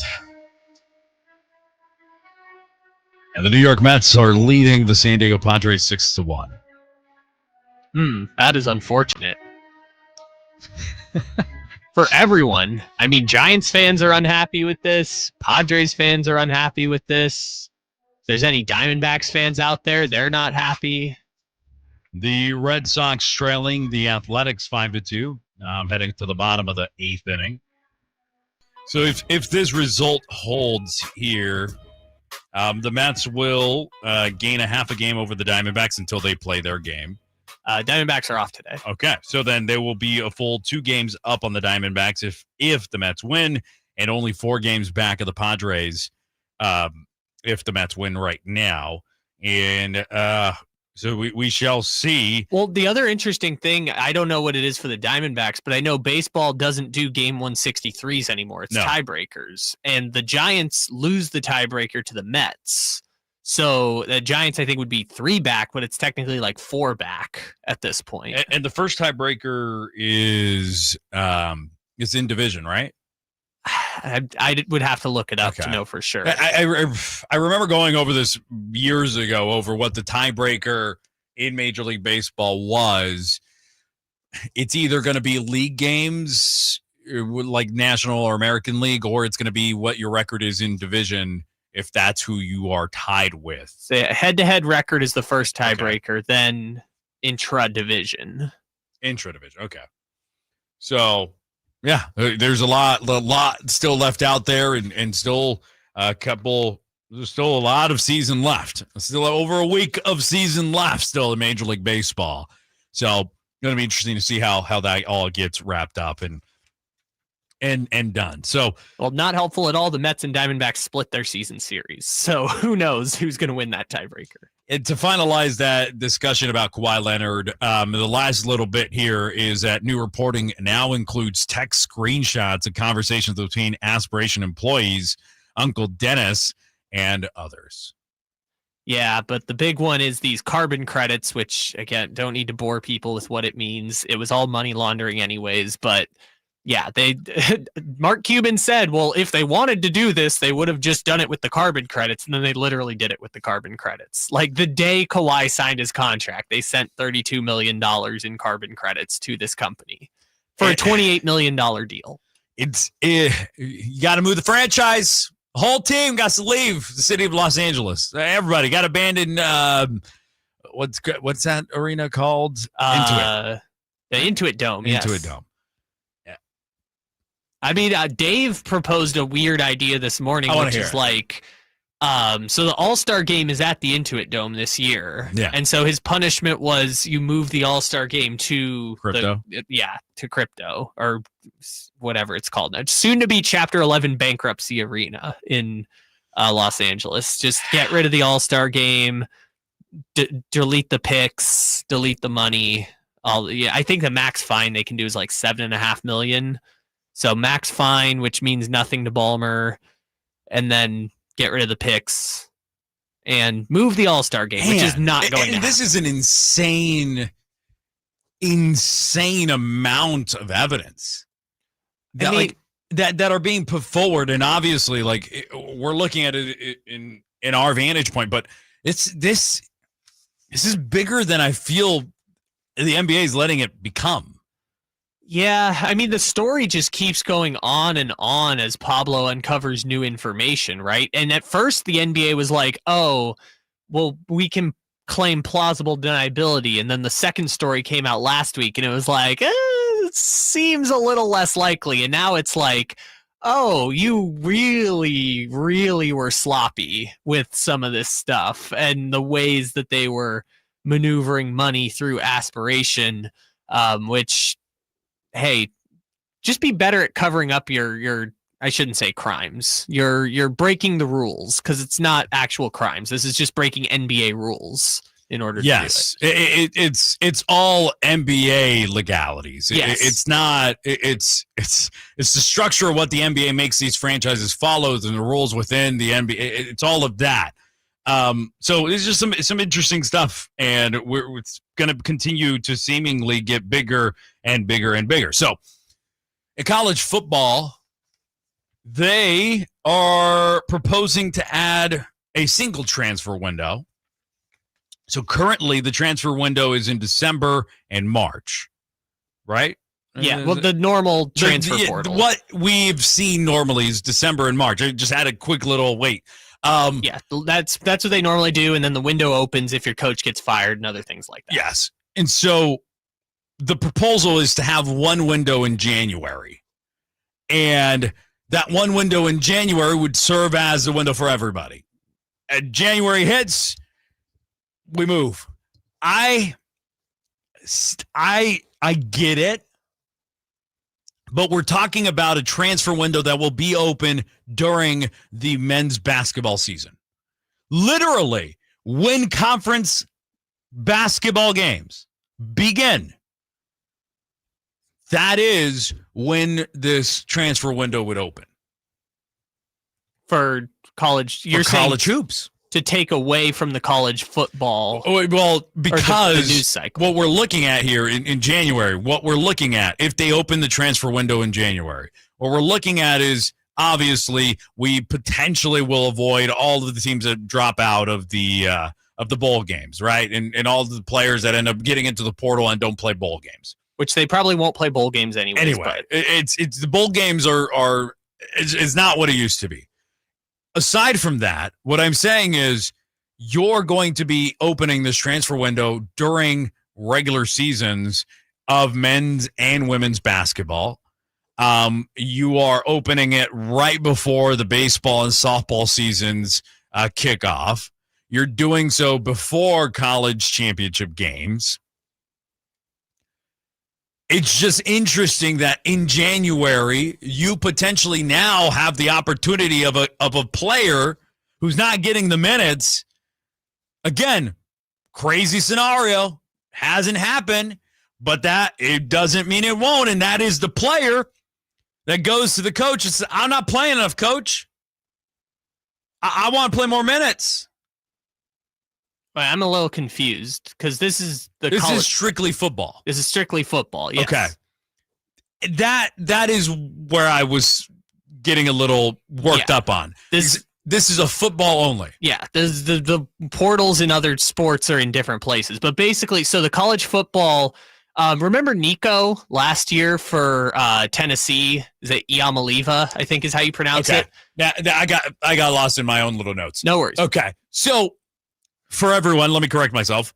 This is a college football transfer window in January. So this is why I began the college bowl game conversation. That's what intrigues me in this is genuinely you have college football playoffs kicking off and it might be expanded.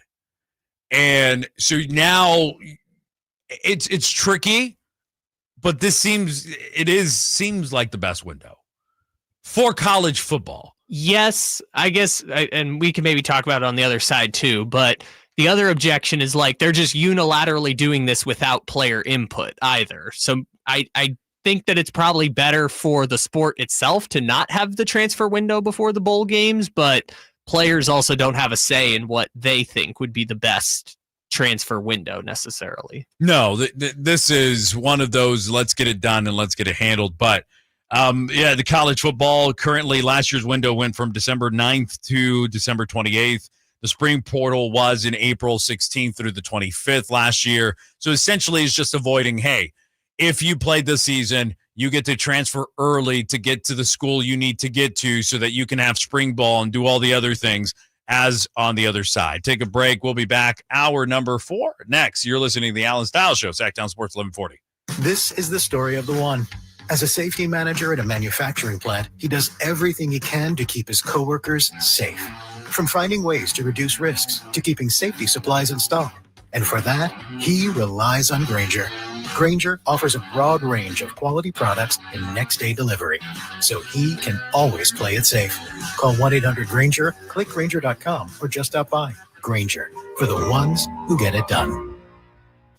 When I was a kid, I remember my dad, a lineman, leaving in the middle of the night. Families were depending on him to get their power back on to keep them safe and warm. Watching him taught me that this work isn't just about wires and circuits. It's about people and the trust they place in us when the lights go out. That's why I started Maverick Electric Heating and Air, to carry on that same promise of showing up, doing it right, and protecting families when they need us most. Visit callamaverick.com. Everybody knows that Sacramento Chrysler Dodge Jeep Ram is the spot to get yourself a brand new car. That's why people are coming from all over. Folsom, Elk Grove, Woodland, Roseville. But they also have the best selection of pre-owned vehicles. All makes and models, every one of them top quality, hand-selected by General Manager Chuck Dean. Over 70 vehicles below $30,000, over 25 below $20,000. You can see that full lineup at SacSuperstore.com. And if you find a lower price somewhere else, they'll match it. And on top of that, the best car buying experience anywhere. Sacramento Chrysler Dodge Jeep Ram. Let's go! You're still glowing, flirting, grooving. You still got it. But your immune system weakens as you age, making it harder to fight flu, pneumococcal pneumonia, RSV, and COVID-19. Vaccines are a key part of any health routine and help strengthen your immune response. Ask your doctor or pharmacist which vaccines you need. Schedule in minutes at vaxassist.com. Sponsored by Pfizer.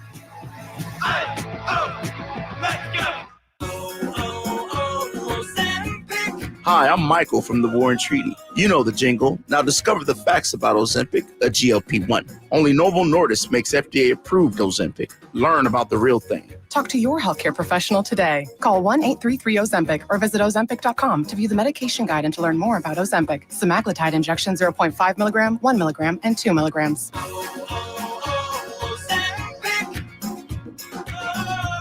Hey, it's Carmichael Dave letting you know Amy's Outdoor Living's huge inventory reduction warehouse sale is back this Saturday and Sunday only from 8 a.m. to 3 p.m. at 11255 Pyrites Way. That's Suite 200 in Gold River. Listen, they are making room for holiday items and 2026 furniture models, so everything is drastically reduced to move. 2 days only. You will find pre-tariff prices on patio furniture, umbrellas, scratch and dent, and demoed grills.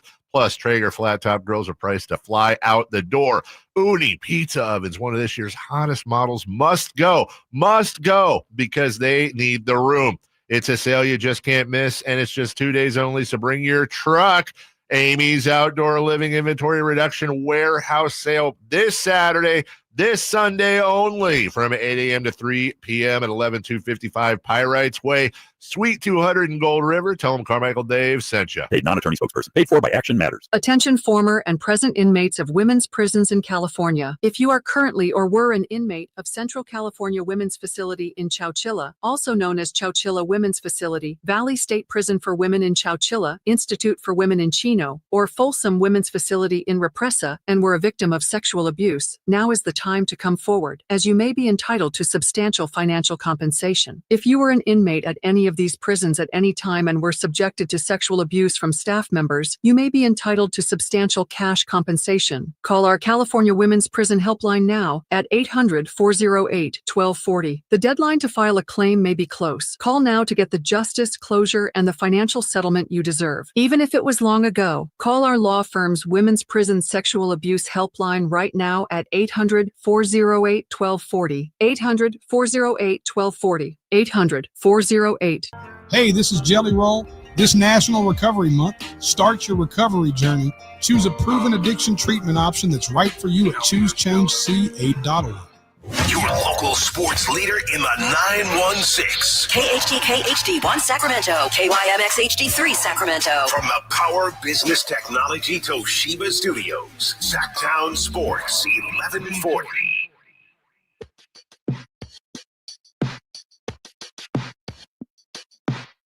Live and local. It's Allen Stiles On Sacktown Sports.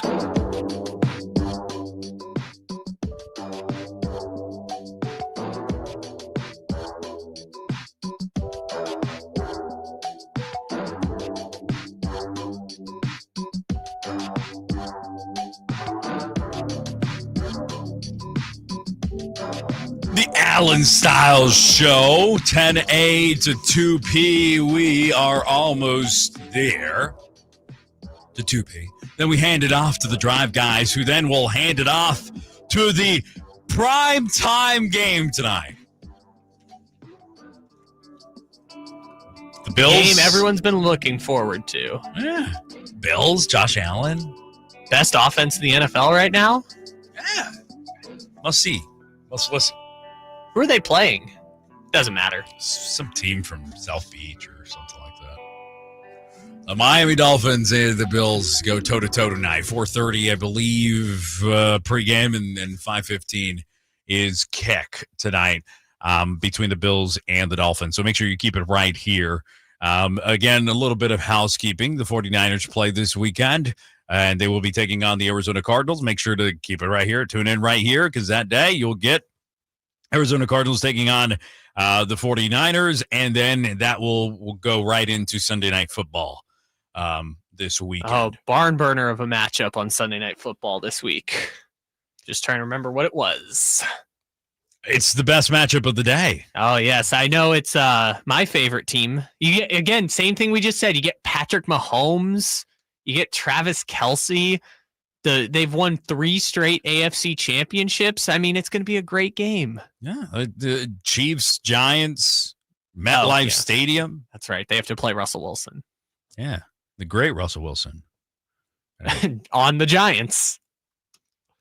At least Malik Neighbors will do something cool. That guy is so good at football. 14 catches, just over 230 yards, and 2 touchdowns so far this season for the New York Giant, who is currently 0-2.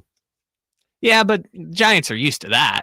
Now they have something that's actually watchable on offense, which they did not have for 10 years. How are you walking in Monday morning? if the Giants beat the Chiefs. 0-3. Just head held high. As Nick Wright says, we've got 14 more practices to work this thing out before the games actually start to matter. Oh, if you don't win a game, I don't know if the games are going to start to matter. I mean, they just can't miss the playoffs. That just seems impossible. With Patrick Mahomes and Andy Reid, they can't miss the playoffs, right? Right? I don't know how much damage that does, too. I'm obviously a believer. Patrick Mahomes, great quarterback, one of the best to ever play. We can see that he's a winner. But I can already hear all of those pundit conversations about Patrick Mahomes if he misses the playoffs. Okay, I don't want to do this whole conversation. No, I'm not. I don't want to get into it. I'm just it blows. It's obviously I'm right here already thinking about the fact that a great quarterback who we know is great, we're going to have a weird discussion about him if they don't make the playoffs. Not a fair discussion. I don't even think an interesting discussion, but it's going to happen. Yeah. It will again, but we shall see Xavier Worthy practicing. Sure. Limited. Yeah, we'll take anyone right now. I mean, well, I made the joke week 1. It's probably going to be true. The 4 receivers Mahomes is throwing to in the playoffs are not the 4 receivers he's throwing to right now. They're just going to have to. No, Rice coming back after the 6-game suspension. Yeah, Rice will come back. They'll trade for someone. What about Pacheco? He hasn't been able to get anything going on the ground. Anything. Look, man, playing through a broken leg is not ideal, and it seems to have set back his career a little bit. So I'm gonna go over the list of all the games really quickly here. I'm gonna say them fairly fast. So if you can't keep up, you slow it down. I don't know what to tell you. 0.7 speed. So you got obviously Thursday Night Football. The Dolphins play the Bills. Then on Sunday you got the Green Bay Packers who will be visiting the Cleveland Browns. The Indianapolis Colts, who are 2-0, will be taking on the Tennessee Titans, who are 0-2. You got the Cincinnati Bengals with Folsom native Jake Browning leading the charge, and they will be taking on the backups. We'll be taking on the Vikings backups. Yeah. Vikings, who are 1-1, are at home at US Bank Stadium against the Bengals. Steelers, Patriots. So Drake May against Aaron Rodgers. You get to watch that and enjoy every ounce of that. The Rams, who are 2-0, will be taking on the Eagles. Interesting matchup there, big time matchup, and obviously Cardinals and Niners will be looking at that. Jets against the Bucks. Jets 0-2 on the season. Bucks 2-0. We'll see how that one goes. That's at Raymond James Stadium. The Raiders will be visiting the Washington Commanders. Both teams 1-1 on the season. The Falcons, all of these are 10 a.m. games, by the way. The Falcons will be visiting the Carolina Panthers, who again, Falcons 1-1, Panthers 0-2. And the final 10 a.m. game, the Texans and the Jaguars.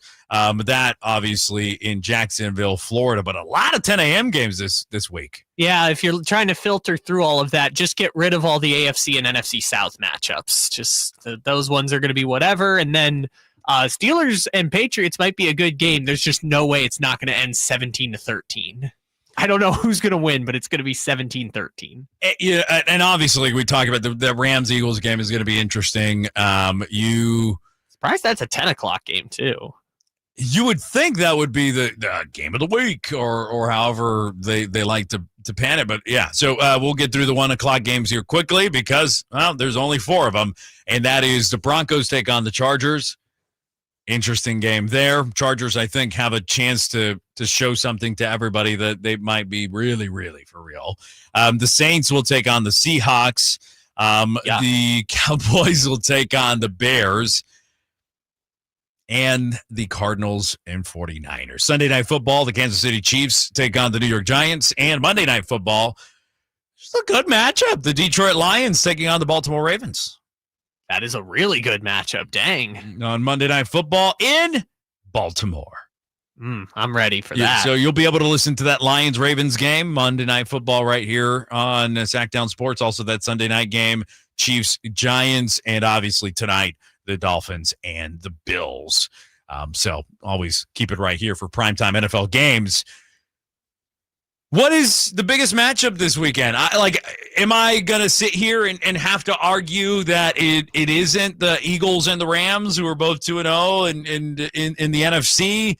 Is it that Monday night game that seems to be one of those that, hey, we might be able to see this in February if things go that way in the Ravens and Lions? I don't believe it, but, I'm just putting it out there. That's how they're going to put it. So what would you say is the biggest game this weekend to watch? Yeah, I'm going to go same direction as you, as the Rams and the Eagles probably is the best game. Something really interesting that I hadn't thought about until someone brought it up. We think of okay, the AFC is run by the same 3 or 4 teams for basically a decade. And before that, it was run by the Patriots and Peyton Manning for a decade before that. And sprinkling the Pittsburgh Steelers and Ben Roethlisberger from time to time. And Joe Flacco and the Ravens randomly were around. winning. Yeah. It's the same few teams are always at the top. We think of the NFC as like the parity conference.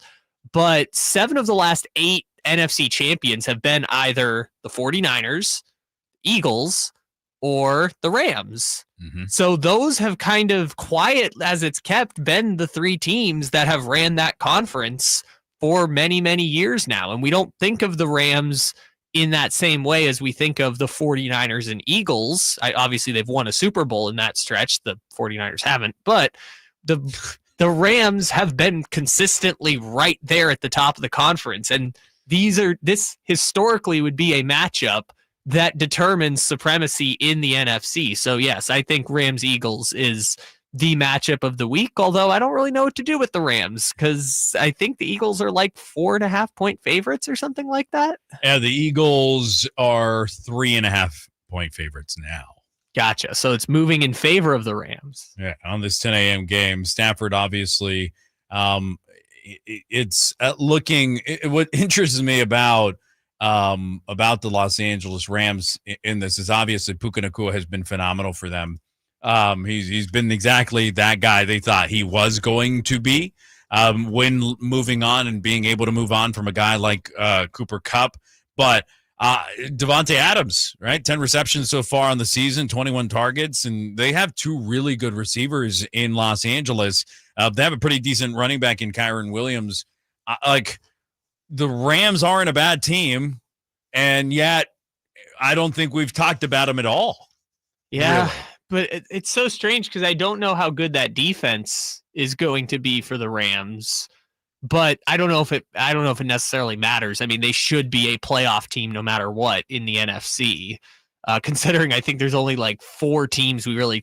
Whitey and I call it the jumble bucket in the NFC. There's just a bunch of teams. There's the Eagles, the Lions, sort of, the Packers, sort of, and then just a bunch of teams kind of jumbled in. And I think the Rams are probably at the top of that list. So, I mean, they will probably be a playoff caliber team because they were that last year, and they're not that different than they were last year. No, and playing out of that base 3-4 defense, they have some young guys on that defensive side of the football. And if those guys pan out and function, you obviously look and you go, when you have a young, good defense, you're going to win some football games, especially with Matthew Stafford on the other side. Reliable. That's who Matthew Stafford is for the Los Angeles Rams. And the Eagles with Saquon Barkley. Is there something going on with Jalen Hurts? Obviously, fantasy owners are like, run the ball, do something, give me some points. But does it matter? Because winning is winning, and it doesn't matter how you win. But if you're A.J. Brown, you're probably walking around going, can I get the football, please? How much longer can they hold this up without A.J. Brown making a stink? I think tonight, pardon me, not tonight, but I think this weekend is the time because if you're A.J. Brown, how do you continue to, in his eyes, because he said it before, he said it at the end of the Super Bowl, what ignites me, and I'm paraphrasing, what ignites me is my personal accomplishments. Yeah. That's what ignites me. And currently, through 2 games, A.J. Brown has 6 receptions on 9 targets for 35 yards.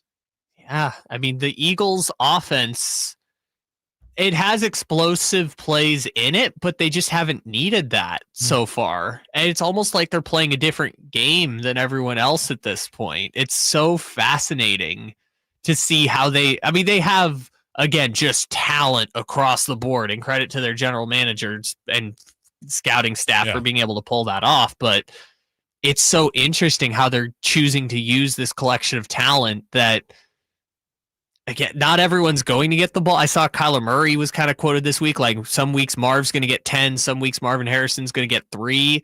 And that's the Eagles formula is kind of like, actually, the best way is A.J. Brown just getting 3 every week. That might be our best way to win at this point. And so I think they're very close to him just kind of going, look, I love it here. It's great. But I want to catch the ball. I want to score touchdowns. I don't just want to be a decoy standing out there on the side and just run random routes knowing that I'm not getting the football. Yeah, and I just think it's funny because it's like you can beat teams however you want to beat them. Just get A.J. Brown involved one week, but this week against but we're also acting as though they can't run a screen at him. Yeah. Right? Like, just turn, look at him, hit him, let him go do what he needs to do. Because he's great after the catch as well. He's a big target to have to bring down. He's a big guy. So it does flabbergast me a little bit of the fact that they have not pushed onto that side of the football to get him the football a little bit more. And on that note, that's interesting with the Rams and the Eagles. And obviously, again, Eagles slightly favored in this game. And it is at Lincoln Financial Field. So that should be a good one. Interestingly enough, hey, Jake Browning taking on the Vikings. I do want to talk about the Folsom native here in Browning, but it's intriguing because it's still the Brian Flores defense, but Carson Wentz is on the other side. And no Aaron Jones either. He's on IR now. Yeah. And still no Jordan Addison. So you're essentially playing the B team for the Minnesota Vikings. And Cincinnati still has Jamar Chase, T. Higgins. Those guys that are going to be out there. Can they get the football? I mean, the Vikings. That's the question. Vikings have the one receiver in the NFL better than Jamar Chase. That's kind of the flip side of the conversation, is that these teams are so eerily similar, like just so very, very similar to each other, which is why it's kind of funny that they're playing each other at this exact time where both quarterbacks are hurt. Who do you think is a lock to win this week? A lock? Who's a lock? Who like there's a thing that go around in the building where they like to play Survivor. Like, who knows if I'm going to host next week? We never know, right? So let's play this game, Kyle, because I'm not hosting with you tomorrow. Sure. Who looking at week 3, and you can obviously interact with us in the YouTube chat and or sending a message. But who is your lock? Who's playing the Saints? I'll take that team.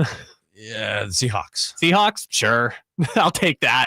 Just pick against the Saints is kind of the strategy for Survivor this year. I mean, that team is so bad. Yes, but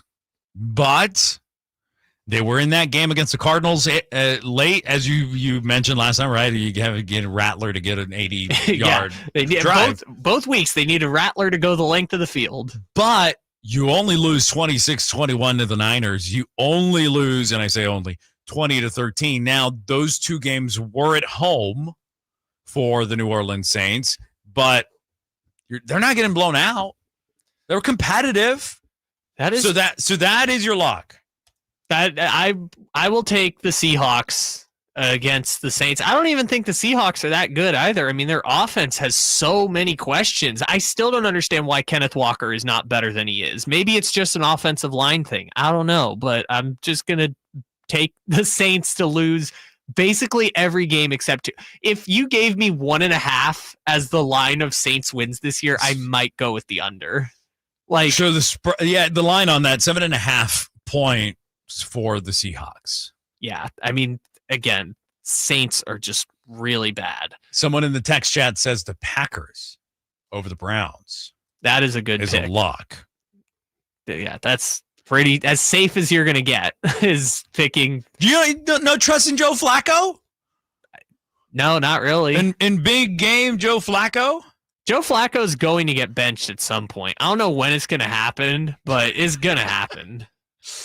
So far in Cleveland, obviously 0-2, and they have not been remotely.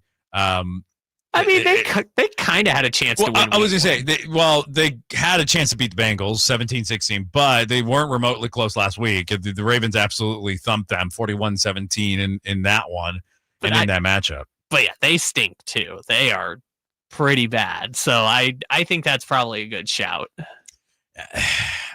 I love the NFL because even when I say that's a lock, you just leave so much risk out there in the open. Obviously, I think my lock is the Bills-Dolphins. That, like, if I'm going to take an easy way out here, like Kyle, and just pick the easiest matchup of the bunch. I'm looking over the schedule. I don't like jinxing teams. I don't like going into that, but I'm going to do it anyway. I think my lock is I like to get risky. Chargers over the Broncos. So you're big. We talked about the Chargers yesterday. Yeah, I'm a big Justin Herbert guy. You're in on the Chargers. Yeah, I'm in. I'm in on Chargers because Harbaugh, and I think last year we saw that attitude start showing up, and I think this year we finally have it. For them, I think the last two games have been exactly their MO. I think they're going to run the football a little bit. We haven't even seen the best, I think, out of Omarion Hampton. So for you, it's more about the Chargers than the Broncos, because I know the Broncos were everyone's trendy pick to start the year, and now it seems like everyone's like, oh, maybe they're not as good. Yeah, I understood the trendiness of the Broncos because of the way the quarterback Bo Nix finished the season, but at the exact same time, it always makes me frustrated. And people forget that statistically speaking, it is very clear that quarterbacks get a sophomore slump. Just very clear. We just experienced it with C.J. Stroud last year, where everybody thought Stroud was going to come into year two and just absolutely light the world on fire. Yeah, I agree, but there were extenuating circumstances around C.J. Stroud. I agree. There was players that got hurt and everything, but even prior to that, he didn't look like the same guy that we had seen the year prior. So to me, going into the season, I go, no, you have tape now. Yeah. Defenses now have tape of that quarterback running that offense that he ran really efficiently at the end of the season. So I was never high on the Broncos. I was higher on the Chargers. I didn't think the Chiefs were going to start the way they did. But as I look at that, that's why I'm seeing this more as a lock. Hampton, 23 carries, only 72 yards. I think their run game is going to improve. They're one of the teams that I was alluding to when I said teams aren't running the football well. And these are one of the teams that I think that is going to change for, especially because Herbert is being very effective over the air, 44-61 completed. Like he's doing a really good job right now. Quentin Johnson's got like 3 touchdowns. That's shocking. 8 catches, 3 touchdowns. Yeah, that's kind of shocking considering they're running the Greg Roman offense. So that's the thing is quarterbacks can definitely in that system get the touchdown number higher because of how effective you can run the football, and play action becomes such a big component of that offense. Again, speaking as a Niner fan who watched this very up close, and Alex Smith, Colin Kaepernick, all that. But the Chargers in this game, that's who I'm going to put as my lock. And I'm going to put that as my lock because I don't like taking safe games. I like being a little risky. The Chargers are 2.5-point favorites at home at SoFi Stadium, but it's going to be orange throughout. Yeah, is a Broncos de facto the neutral site game, we'll call it. At least the Chargers get to sleep in their own bed, which I don't even think is true because both teams stay at hotels the night before anyways. Yeah, and I've also been very unimpressed with the Broncos. Barely beaten Titans, I believe it was. Yeah, they pulled away at the end, but it didn't look good at the start, and then losing to the Colts. It wasn't at 20-12. That's not pulling away. Still a 1-score game. Yeah, it looked like the Titans had a chance at the beginning, and then by the end it was like, I don't know. But yeah, the Broncos have not looked great. You actually mentioned C.J. Stroud. I forgot about that game. Ain't no way they're going 0-3. The Texans by losing to the Jaguars. No way the Texans are losing that game. I'm still gonna just pick against the Saints, but Texans. That's a pretty good lock if you want one for the weekend is Texans beating the Jaguars. How do you take, and we'll take a break here, but how do you take the interaction between Trevor Lawrence and Cohen, their head coach there? That that turnaround going. I didn't read much into it. I kind of just saw it and just went past. When are we going to fully go after Trevor Lawrence as a media entity? I don't mean here at Sacktown Sports. I mean, we've given that guy so much grace. In terms of being a top quarterback. Honestly, I'm probably never going to do it just because I know how awful being on the Jaguars is. I mean, they fired their coach, tried to keep the general manager. No one wanted to stay, and no one wanted to work with the general manager, and then they fired the general manager. I mean, it's just an absolute dumpster fire over there. You talk about Trent Baalke, say his name. Say Trent Baalke's name. Yeah, the now fired Trent Baalke. Yeah. All right. We'll take a break. We'll be back. You're listening to the Allen Stiles Show, Sacktown Sports 1140. Sacramento weather is brought to you by the Roseville Auto Mall. I'm Tara Berg in the KCRA 3 Weather Center. We're looking at cloudy skies for your Thursday and lots of filtered sunshine. It'll be noticeably cooler as highs today peak in the mid to upper 80s. Overnight, plan for some showers to develop. We could see some wet track on those roadways first thing Friday morning. Get the latest forecast on the KCRA 3 News and the KCRA 3 app. Fresh adventures await at the Roseville Auto Mall. With 20 top brands and thousands of vehicles in stock daily, your new adventure is just a short drive or click away. Level up with a new vehicle during our trade-in and trade-up event now at the Roseville Auto Mall. Driven to be the best. So my mother is thinking of switching from Verizon to Pure Talk, but she's worried the deal sounds too good to be true. Michael, she said, how can those Pure Talk people offer me the same basic service as Verizon for so much less money? I said, Mom, go ask Google how much Verizon spends on advertising and promotion. A few seconds later, my mother said, oh my goodness, $12 billion a year? That must be a typo. I'll tell you what I told my mom. It's not a typo.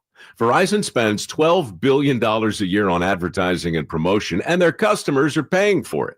Well, Pure Talk doesn't spend that kind of money on commercials. Trust me, I would know. Consequently, they can offer you and my mother unlimited talk, text, and plenty of data on a blazing fast 5G network for just $25 a month. Dial pound 250 and say the words Mike Rowe, and you'll get an additional 50% off your first month. That's pound 250 Mike Rowe. Pure Talk. Everything you need and nothing you don't. Coverage varies by plan. View contracts and exclusions at endurancewarranty.com. If you're driving a car or truck with an expired warranty and suddenly lost your transmission or needed a full engine repair, would a $4,000 repair bill leave you stranded? I'm Danica Patrick. Don't get caught off guard with a vehicle breakdown. Choose the company I trust, Endurance. No matter the mileage, if your vehicle is less than 20 years old, Endurance offers auto protection plans for any budget. Protection on the drivetrain, electrical, transmission, AC, and more. Plus 24/7 roadside assistance and rental car reimbursement on any plan. Endurance handles everything from making the claim to paying the certified mechanic of your choice. Act now and get 1 full year of elite benefits, a $2,000 value, free. Call for your fast free quote today. Call 800-292-4382. That's 800-292-4382. 800-292-4382. The Sacktown Sports 49ers report is brought to you by Kia of Vacaville, located beside the Vacaville outlets. On Sunday, it was no Purdy, no problem for the Niners as they win their second straight week on the road against a division opponent, 26-21 in New Orleans. Mac Jones went 26 for 39 for 279 yards and threw for 3 touchdowns. And Christian McCaffrey had 107 yards from scrimmage and a touchdown. Next up, it's the home opener for the Niners versus Arizona. You can catch the game this Sunday beginning at noon right here on Sacktown Sports 1140. Football season is here at Kia of Vacaville. You can score big in a new 2025 Kia Niro LX with up to 53 MPG combined at Kia of Vacaville. Perfect for road trips, tailgates, and cruising to Levi Stadium in style and comfort. But don't wait. Inventory is limited at Kia of Vacaville, and these deals won't last long. Visit KiaVacaville.com or stop by right next to the Vacaville outlets for friendly service, easy shopping, and unbeatable value. All in one stop. Kia of Vacaville, where the adventure begins. For over 90 years, Hagen Oaks has partnered with the biggest brands in golf to bring cutting-edge technology to your game. Our one-of-a-kind total game fitting offers a level of experience and precision that is unmatched. From driver to putter, footwear to golf balls, our TrackMan-powered performance studios, 3D footwear scanner, and Ping's Ballnamic ball fitting kiosk ensure every piece of your gear is tailored to your swing. Trust the experts at the Hagen Oaks Golf Super Shop. Total Game Fitting starts here. Hey, it's Allen Stiles. Have an injury? Call downtown. DTLA Law Group, an injury law firm, has many happy clients in Sacramento and the surrounding areas who have called downtown. Get paid for your injuries from slip and falls or auto accidents. One of their most recent settlements was $1.5 million for a motorcycle accident. Have you had an auto accident? Call downtown. Text injury help to 40222. That's injury help to 40222. And visit them at calldowntown.com. Text charges may apply. Discover Terra Madre Americas, one of the world's most exciting food events, coming to Northern California for the first time this September 26th through 28th. Dig into good, clean, and fair food for all with chefs Alice Waters, Sean Sherman, and Jeremiah Tower. Hear music from The War on Drugs, Spoon, Big Head Todd and the Monsters, Jade Bird, and Passion Pit Solo Acoustic. Savor the journey of Terra Madre Americas, only in Sacramento. Details on TerraMadreUSA.com. Terra Madre Americas is supported by Sacramento International Airport and brought to you by Slow Food and Visit Sacramento.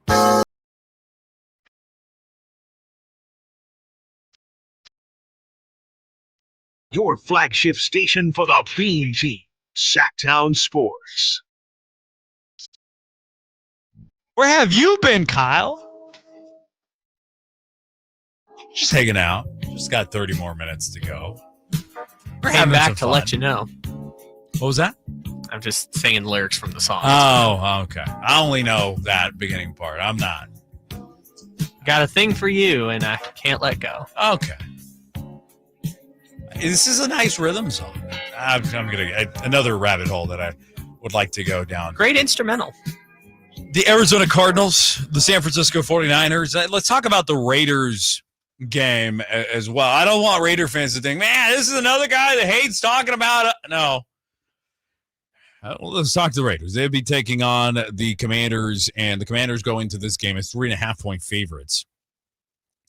Another quarterback in Jaden Daniels, who is questionable for this game, or has a questionable tag going into this game for the Washington Commanders. And the Raiders, obviously, last week losing to the Los Angeles Chargers. So Jaden Daniels is questionable. He won't practice any earlier than this Friday this week, according to Jeff McClain of the Philadelphia Inquirer.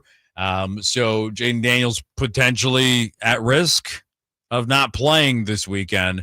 And if you are a Raider fan, which there are many Raider fans here in the Sacramento area, we'll give you a little bit of a quick report on them. Brock Bowers is still questionable, was limited to practice yesterday, according to Vincent Bonsignor of the Las Vegas Review-Journal, also there for that local station, Raider Nation Radio there. And so Brock Bowers questionable, Jeremy Chin questionable, and Jackson Powers-Johnson questionable as well going into this game.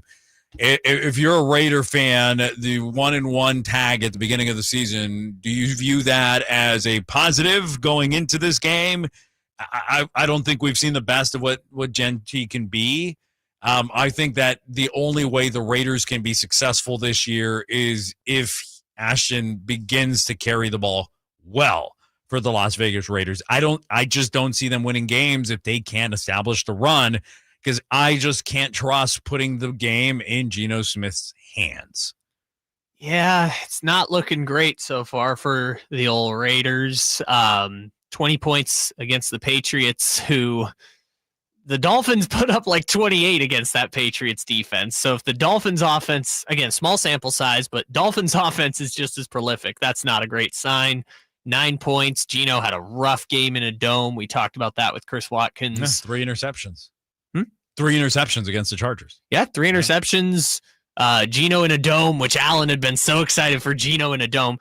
I don't want to play the Chris Long sound again, but basically Geno in a dome is Justin Herbert, and Geno in an outdoor stadium for his Seahawk career was like a below average quarterback. And so they were like, now that he plays in a dome, he's going to be great. And he was just awful in the first game. So first throw of the game.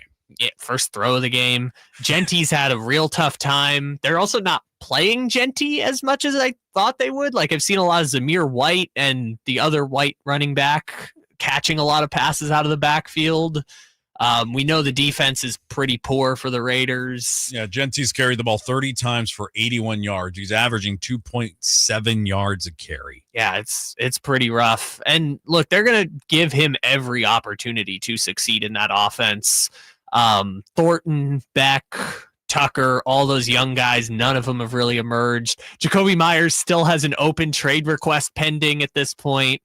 I mean, look, the Raiders were the trendy team that people were going to get excited about, but through 2 weeks, it seems pretty clear they're still fourth in that division. Especially after week 1, right? It's like, oh, they got their quarterback, right? Antonio Pierce, they got their quarterback. I didn't get that. I didn't get my quarterback. Oh, they got their running back. Oh, did you see what he had? He had things to say today also. Antonio Pierce did.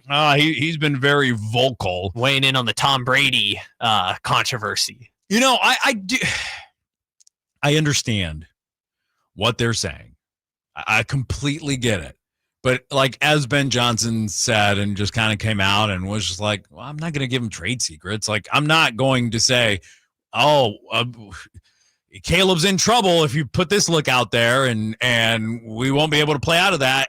But I also get the other aspect where it's like, yeah, but he's in those rooms hearing all those private conversations of the Raiders and then getting into these rooms where he already has limits set on him. That were set where he's not going to be in the normal production meetings like other analysts are. Yeah, which is weird because doesn't that diminish the quality of the product that you're getting on the broadcasts, which they're paying Tom Brady $350 million for?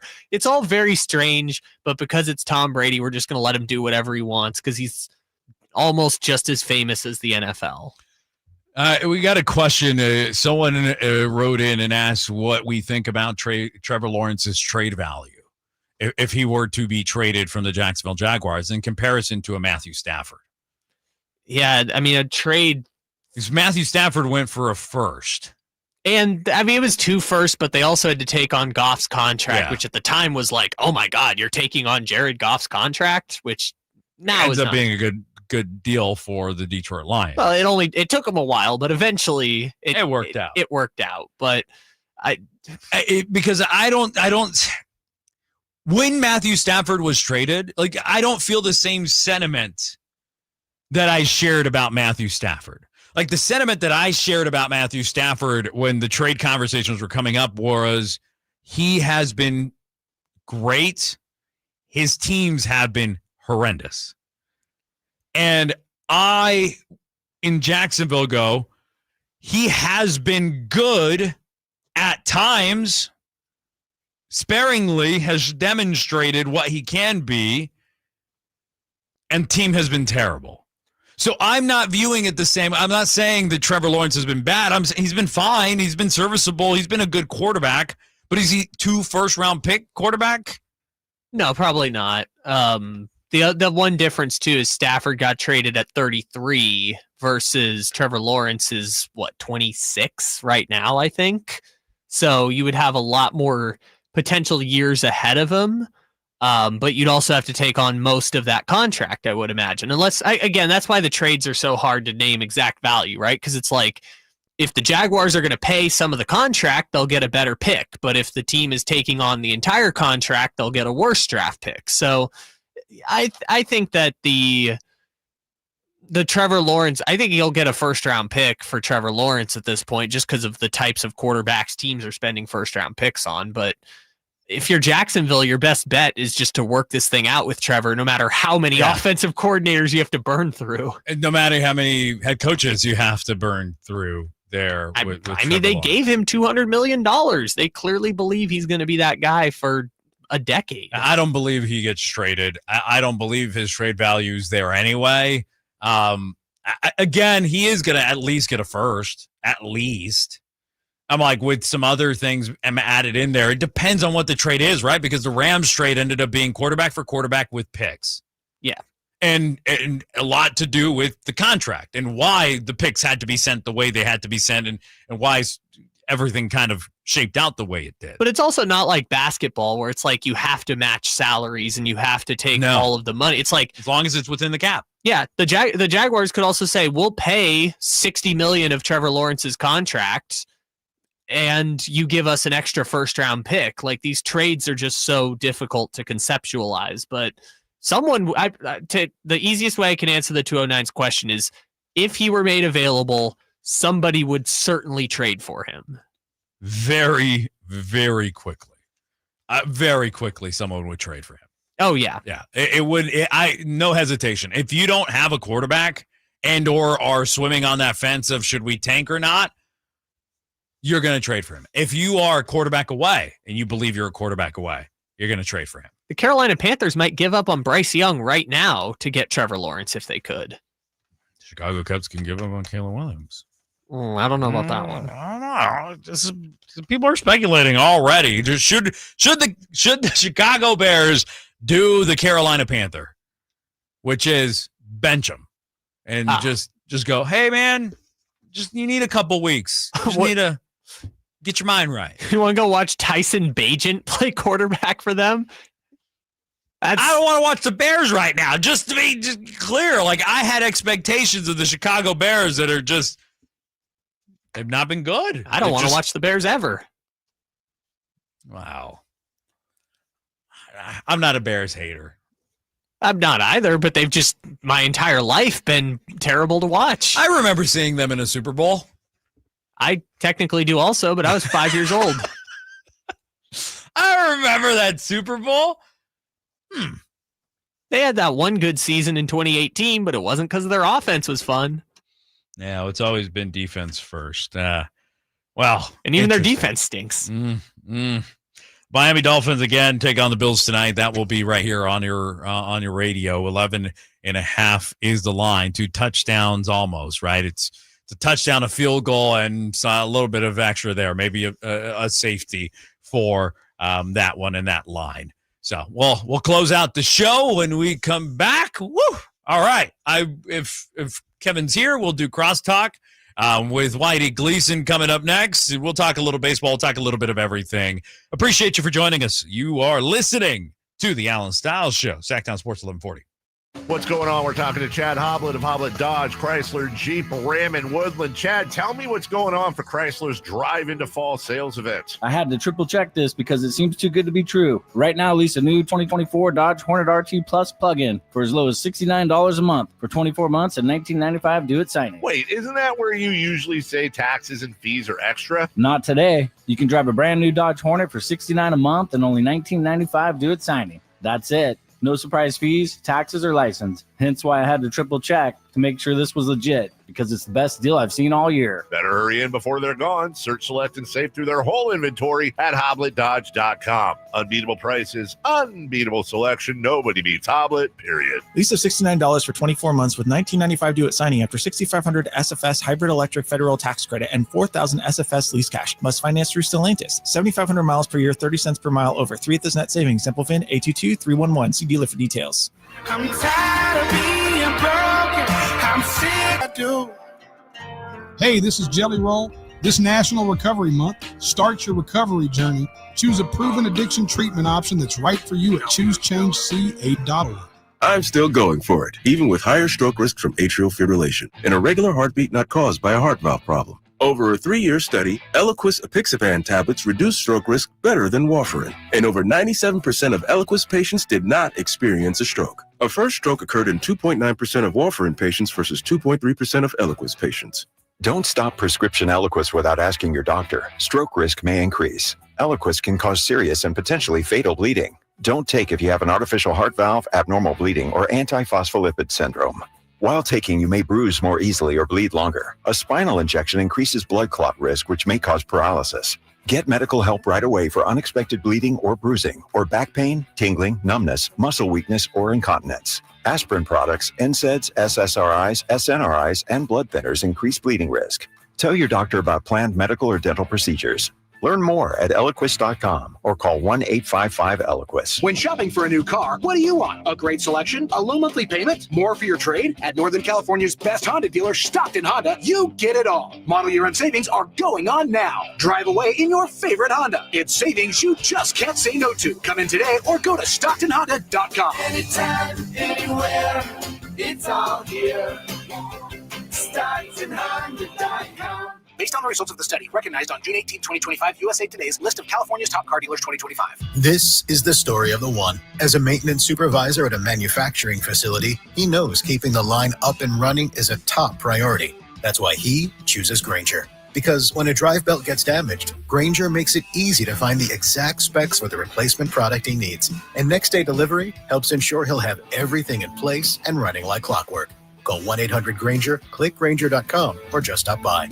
Grainger, for the ones who get it done.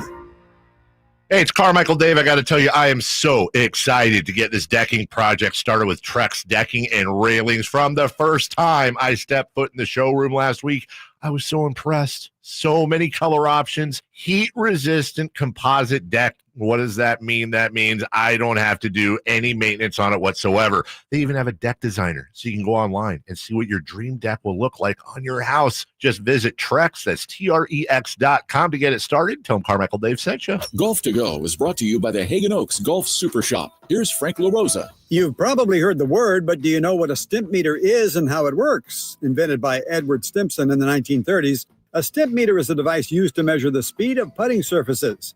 His version was made of wood and was simply a chute on which a golf ball would roll onto the green. Roderick Easdale writes in Golf Magazine, today's stimp meters are made of aluminum. They're 36 inches long and have a V-shaped chute down which the ball can roll. It has 2 notches on which the ball rests. After a flat area of the green is selected, a golf ball is placed in the notch and the end is slowly lifted until the ball rolls down the chute and across the green. The average of 3 distances becomes one of the measurements. The process is repeated in the opposite direction, and the measure of both directions is added and divided by 2. That figure in feet is the stimp meter reading. Most courses average 9 or 10 on stimp meter, which is neither too fast or too slow, just right for most recreational players. That's your Golf to Go. I'm Frank LaRosa. With football in the air, fall is almost here. Time to start thinking about the cooler weather ahead and whether your heater will be able to get you through the winter. Our heater fell apart last winter, so who did we call? Lee's Air Plumbing and Heating. We wanted somebody we could trust to do the job right and deliver great value, and Lee's came through. Check them out at leesair.com. Lee's Air Plumbing and Heating has built a reputation as the leading HVAC company in Sacramento. We've got a new HVAC system that works great, saves us money month to month. Find out how they can help you at leesair.com. License number 635355. Sacramento Chrysler Dodge Jeep Ram has the biggest selection, the best prices, and unbeatable customer service. Check them out online, sacsuperstore.com, for the guaranteed lowest price on Chrysler, Dodge, Jeep, and Ram. Open until 10 o'clock and right across from Hagen Oaks Golf Course. sacsuperstore.com. Your home for Kings basketball for over 25 seasons. Sacktown Sports. The Allen Stiles Show, Sacramento Sports 1140. Coming up is The Drive Guys with Whitey Gleason. Kyle Draper last I in the heard, building. reunited today. All That's right. the word. That's based on a text from Kyle Draper himself, so we'll see. Okay. Yeah. Perfect. That going Which into is very dramatic. Not hard to imagine him last minute. I couldn't get here. Dolphins, Bills tonight. You guys are going to hand everybody off to the amazing game tonight. 11.5-point favorites are the Bills. Yeah. The Dolphins, one of those teams, they just got to redo their whole coach, quarterback combo, right? That's a crucial combination in the NFL, and I think they've just got it wrong. Yeah. Those two guys right now. Some news that broke as we were on the air, and that is that Clayton Kershaw says farewell after this season. Kershaw, as Vince Scully used to call him. Tomorrow night's his last regular season start against the Giants. Against Los Gigantes. Los Gigantes. See. It's one of the things about sports when a real main player like this retires. It just it reminds you how often it doesn't happen. Where you really go, wow, this 18 years and everything he put into a Dodger uniform, and obviously a Dodger grade and all the franchise stuff that goes with it. People thinking, hey, he's not going to be able to he's not Sandy Koufax. No. And Clayton came in, listened. That video that will stay rent-free in my mind of Koufax showing him how to throw that curveball and how he then starts developing it and how devastating the curveball was for Clayton Kershaw. But pitching his last game against Los Gigantes, that's like storybook ending for we'll Kershaw. See. The Giants could spoil it, but I agree with you. It does remind us. It forces us to stop and look back. And sometimes sports, the beauty of it gets you away from some of those things. Then something like that happens and reminds you of, mortality and all that, especially at the end of the year. But it's so strange. I was just talking to Kyle Ledbetter about this, of course. Matthew Stafford and Clayton Kershaw were high school teammates in football and in baseball. Yeah. That's insane. And one is still going to be quarterback in the Los Angeles Rams. Yeah. And what's insane is that it ended up being they're in the same city. Yeah. It just kind of worked out that way. But Clayton Kershaw, he's not pitching in the playoffs, right? Probably not. I mean, I don't think that's their plan, but who knows? Who knows how long they're going to be in the playoffs? I like that. I'm definitely on that train. Let's hope that doesn't happen. But the end of an era for the Dodgers, and it feels like a really big era. Like with the death of Vin Scully, that felt like an end of a broadcasting era. But this feels like that era of Vin Scully is now being wrapped up in a bow as well. This is that last guy that encapsulated everything that came over being a Dodger, being a Gray, doing things his way, always showing up as much as he could and doing everything that Clayton Kershaw did in that Dodger uniform. And it was always in a Dodger uniform, no other uniform. That's the biggest key to that. Yeah. We don't get to see this very often. Players are not retiring this way anymore. They're going to do what's best for them, and that's okay. That's great for the players, but this is those things where we have to stand back sometimes and go, man, we don't get to see this. Not only this kind of player retiring, but being a franchise guy retiring. Right. I mean, great player, Hall of Famer. I'm not going to miss him. Now, great pitcher. 100% votes? Is he the 100% vote? No, Hall of Famer? No. There's a lot of guys that should be. I saw there's some suggestion he might not even make it first ballot. I think he will, but 100%. Some people just don't believe in that. Which there's a lot of guys that should be. There's a lot of absolute no-brainers, and they just don't get the votes. Yeah, it has always blown my mind. But with Kershaw, I think the Dodgers side, it's the same thing of the Yankees, right? The fact that Mariano Rivera, first guy to get right. To me, the jersey or the lettering that player is going into the Hall of Fame matters when the ballots come out. Mm-hmm. I think, isn't it funny? We always learn who the one guy was that didn't vote, and it's usually like a rival of that team where it's like, so what Giants writer is not? So that'll be 5 years from now. Yeah. Hmm. That's where I'm sitting. Get one more crack at him tomorrow night. One more swing, and did the game finish, Kyle? So the Padres lost, right? They did. Yes, they did lose. They are still 6 games up on the Diamondbacks with 9 to play, so we're probably going to the playoffs. Okay. The Athletics beat the Red Sox 5-3. How about that? So they won that series, didn't they? They did. They did win that series. Woo. Won 6 of 7. I was telling Kyle, the Athletics, unless they blow this thing up, which I don't think they will, but they're going to be a good young team next year, especially that lineup. We had Keith Law on, Jay and I, doing the Drive Guys a couple weeks ago, and he, we asked him, how close is his team? He said, in 2 years, they may have arrived, and they have a chance to compete, at least for a wild card next year. They've got a lot of really, really good young players. Does Severino return? Because he was seemingly the one guy on that team that was just like, yeah, I'll sign the big contract. I can play there, and just continuously disliked playing. The answer is, are they willing to pay down the contract? Because no one's going to take the whole contract. No one's taking that contract on. Yeah, he was such a distraction. I would imagine. Especially for a young team. Move him if they can. You see what Lawrence Butler said? He was doing an interview in Anaheim over the weekend. He said, I missed the Oakland Coliseum. It made you feel like a big leaguer. So, okay. Yeah. Just being honest. Which I get it. Like, I think that people have to understand with these players that being in a major league ballpark is all they ever dreamed of growing up. Mm-hmm. And getting to the majors and being the way that you're playing 81 games at home, and those 81 games are not in a major league ballpark. I get it. I understand it. Now, don't be a distraction. Don't continuously throw it in front of everybody. Mm-hmm. You could privately go, man, I wish I was, but yeah, we're to that point now. Bills, Dolphins this week. I made Kyle do this, and before we head out here, I would like to make you do it as well. And that is, you have a lock this week. I would ask not to make it as easy as possible. Throw out tonight. Throw out tonight. So you got someone went Packers Browns, obviously in this. So you got some good games. So like if I was in a survivor pool. So yeah, if you were in a survivor pool here, I think. I took. By the way, I got risky. I took the Chargers over the Broncos. Did you? That was my lock.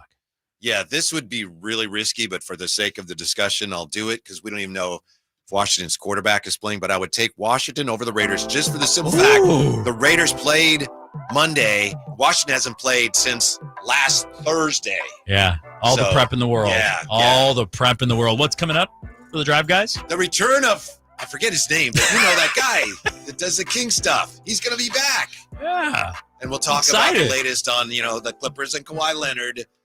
And Carbon. Carbon. What is it? Carbon. What did he buy? Carbon. What did he buy? Carbon credits. Carbon credits. I was saying tax in my head. I'm like, yeah. Is it carbon tax? Carbon credits. Thank you. His carbon credits to funnel to Kawhi. Yes. Yeah. All right. The Drive Guys are coming your way next. Scott Marsh will join you tomorrow in this slot. Obviously, the Drive Guys into Bills, Dolphins. Right there. I see him. He's actually here. I saw him. Okay. The Drive Guys, they are next. Thank you for joining us. Thank you for listening. Thank you to Kyle Ledbetter doing a great job behind the glass, as he always does. Jose Gonzalez filling in for Allen Stiles on the Allen Stiles Show. Sacktown Sports, 1140.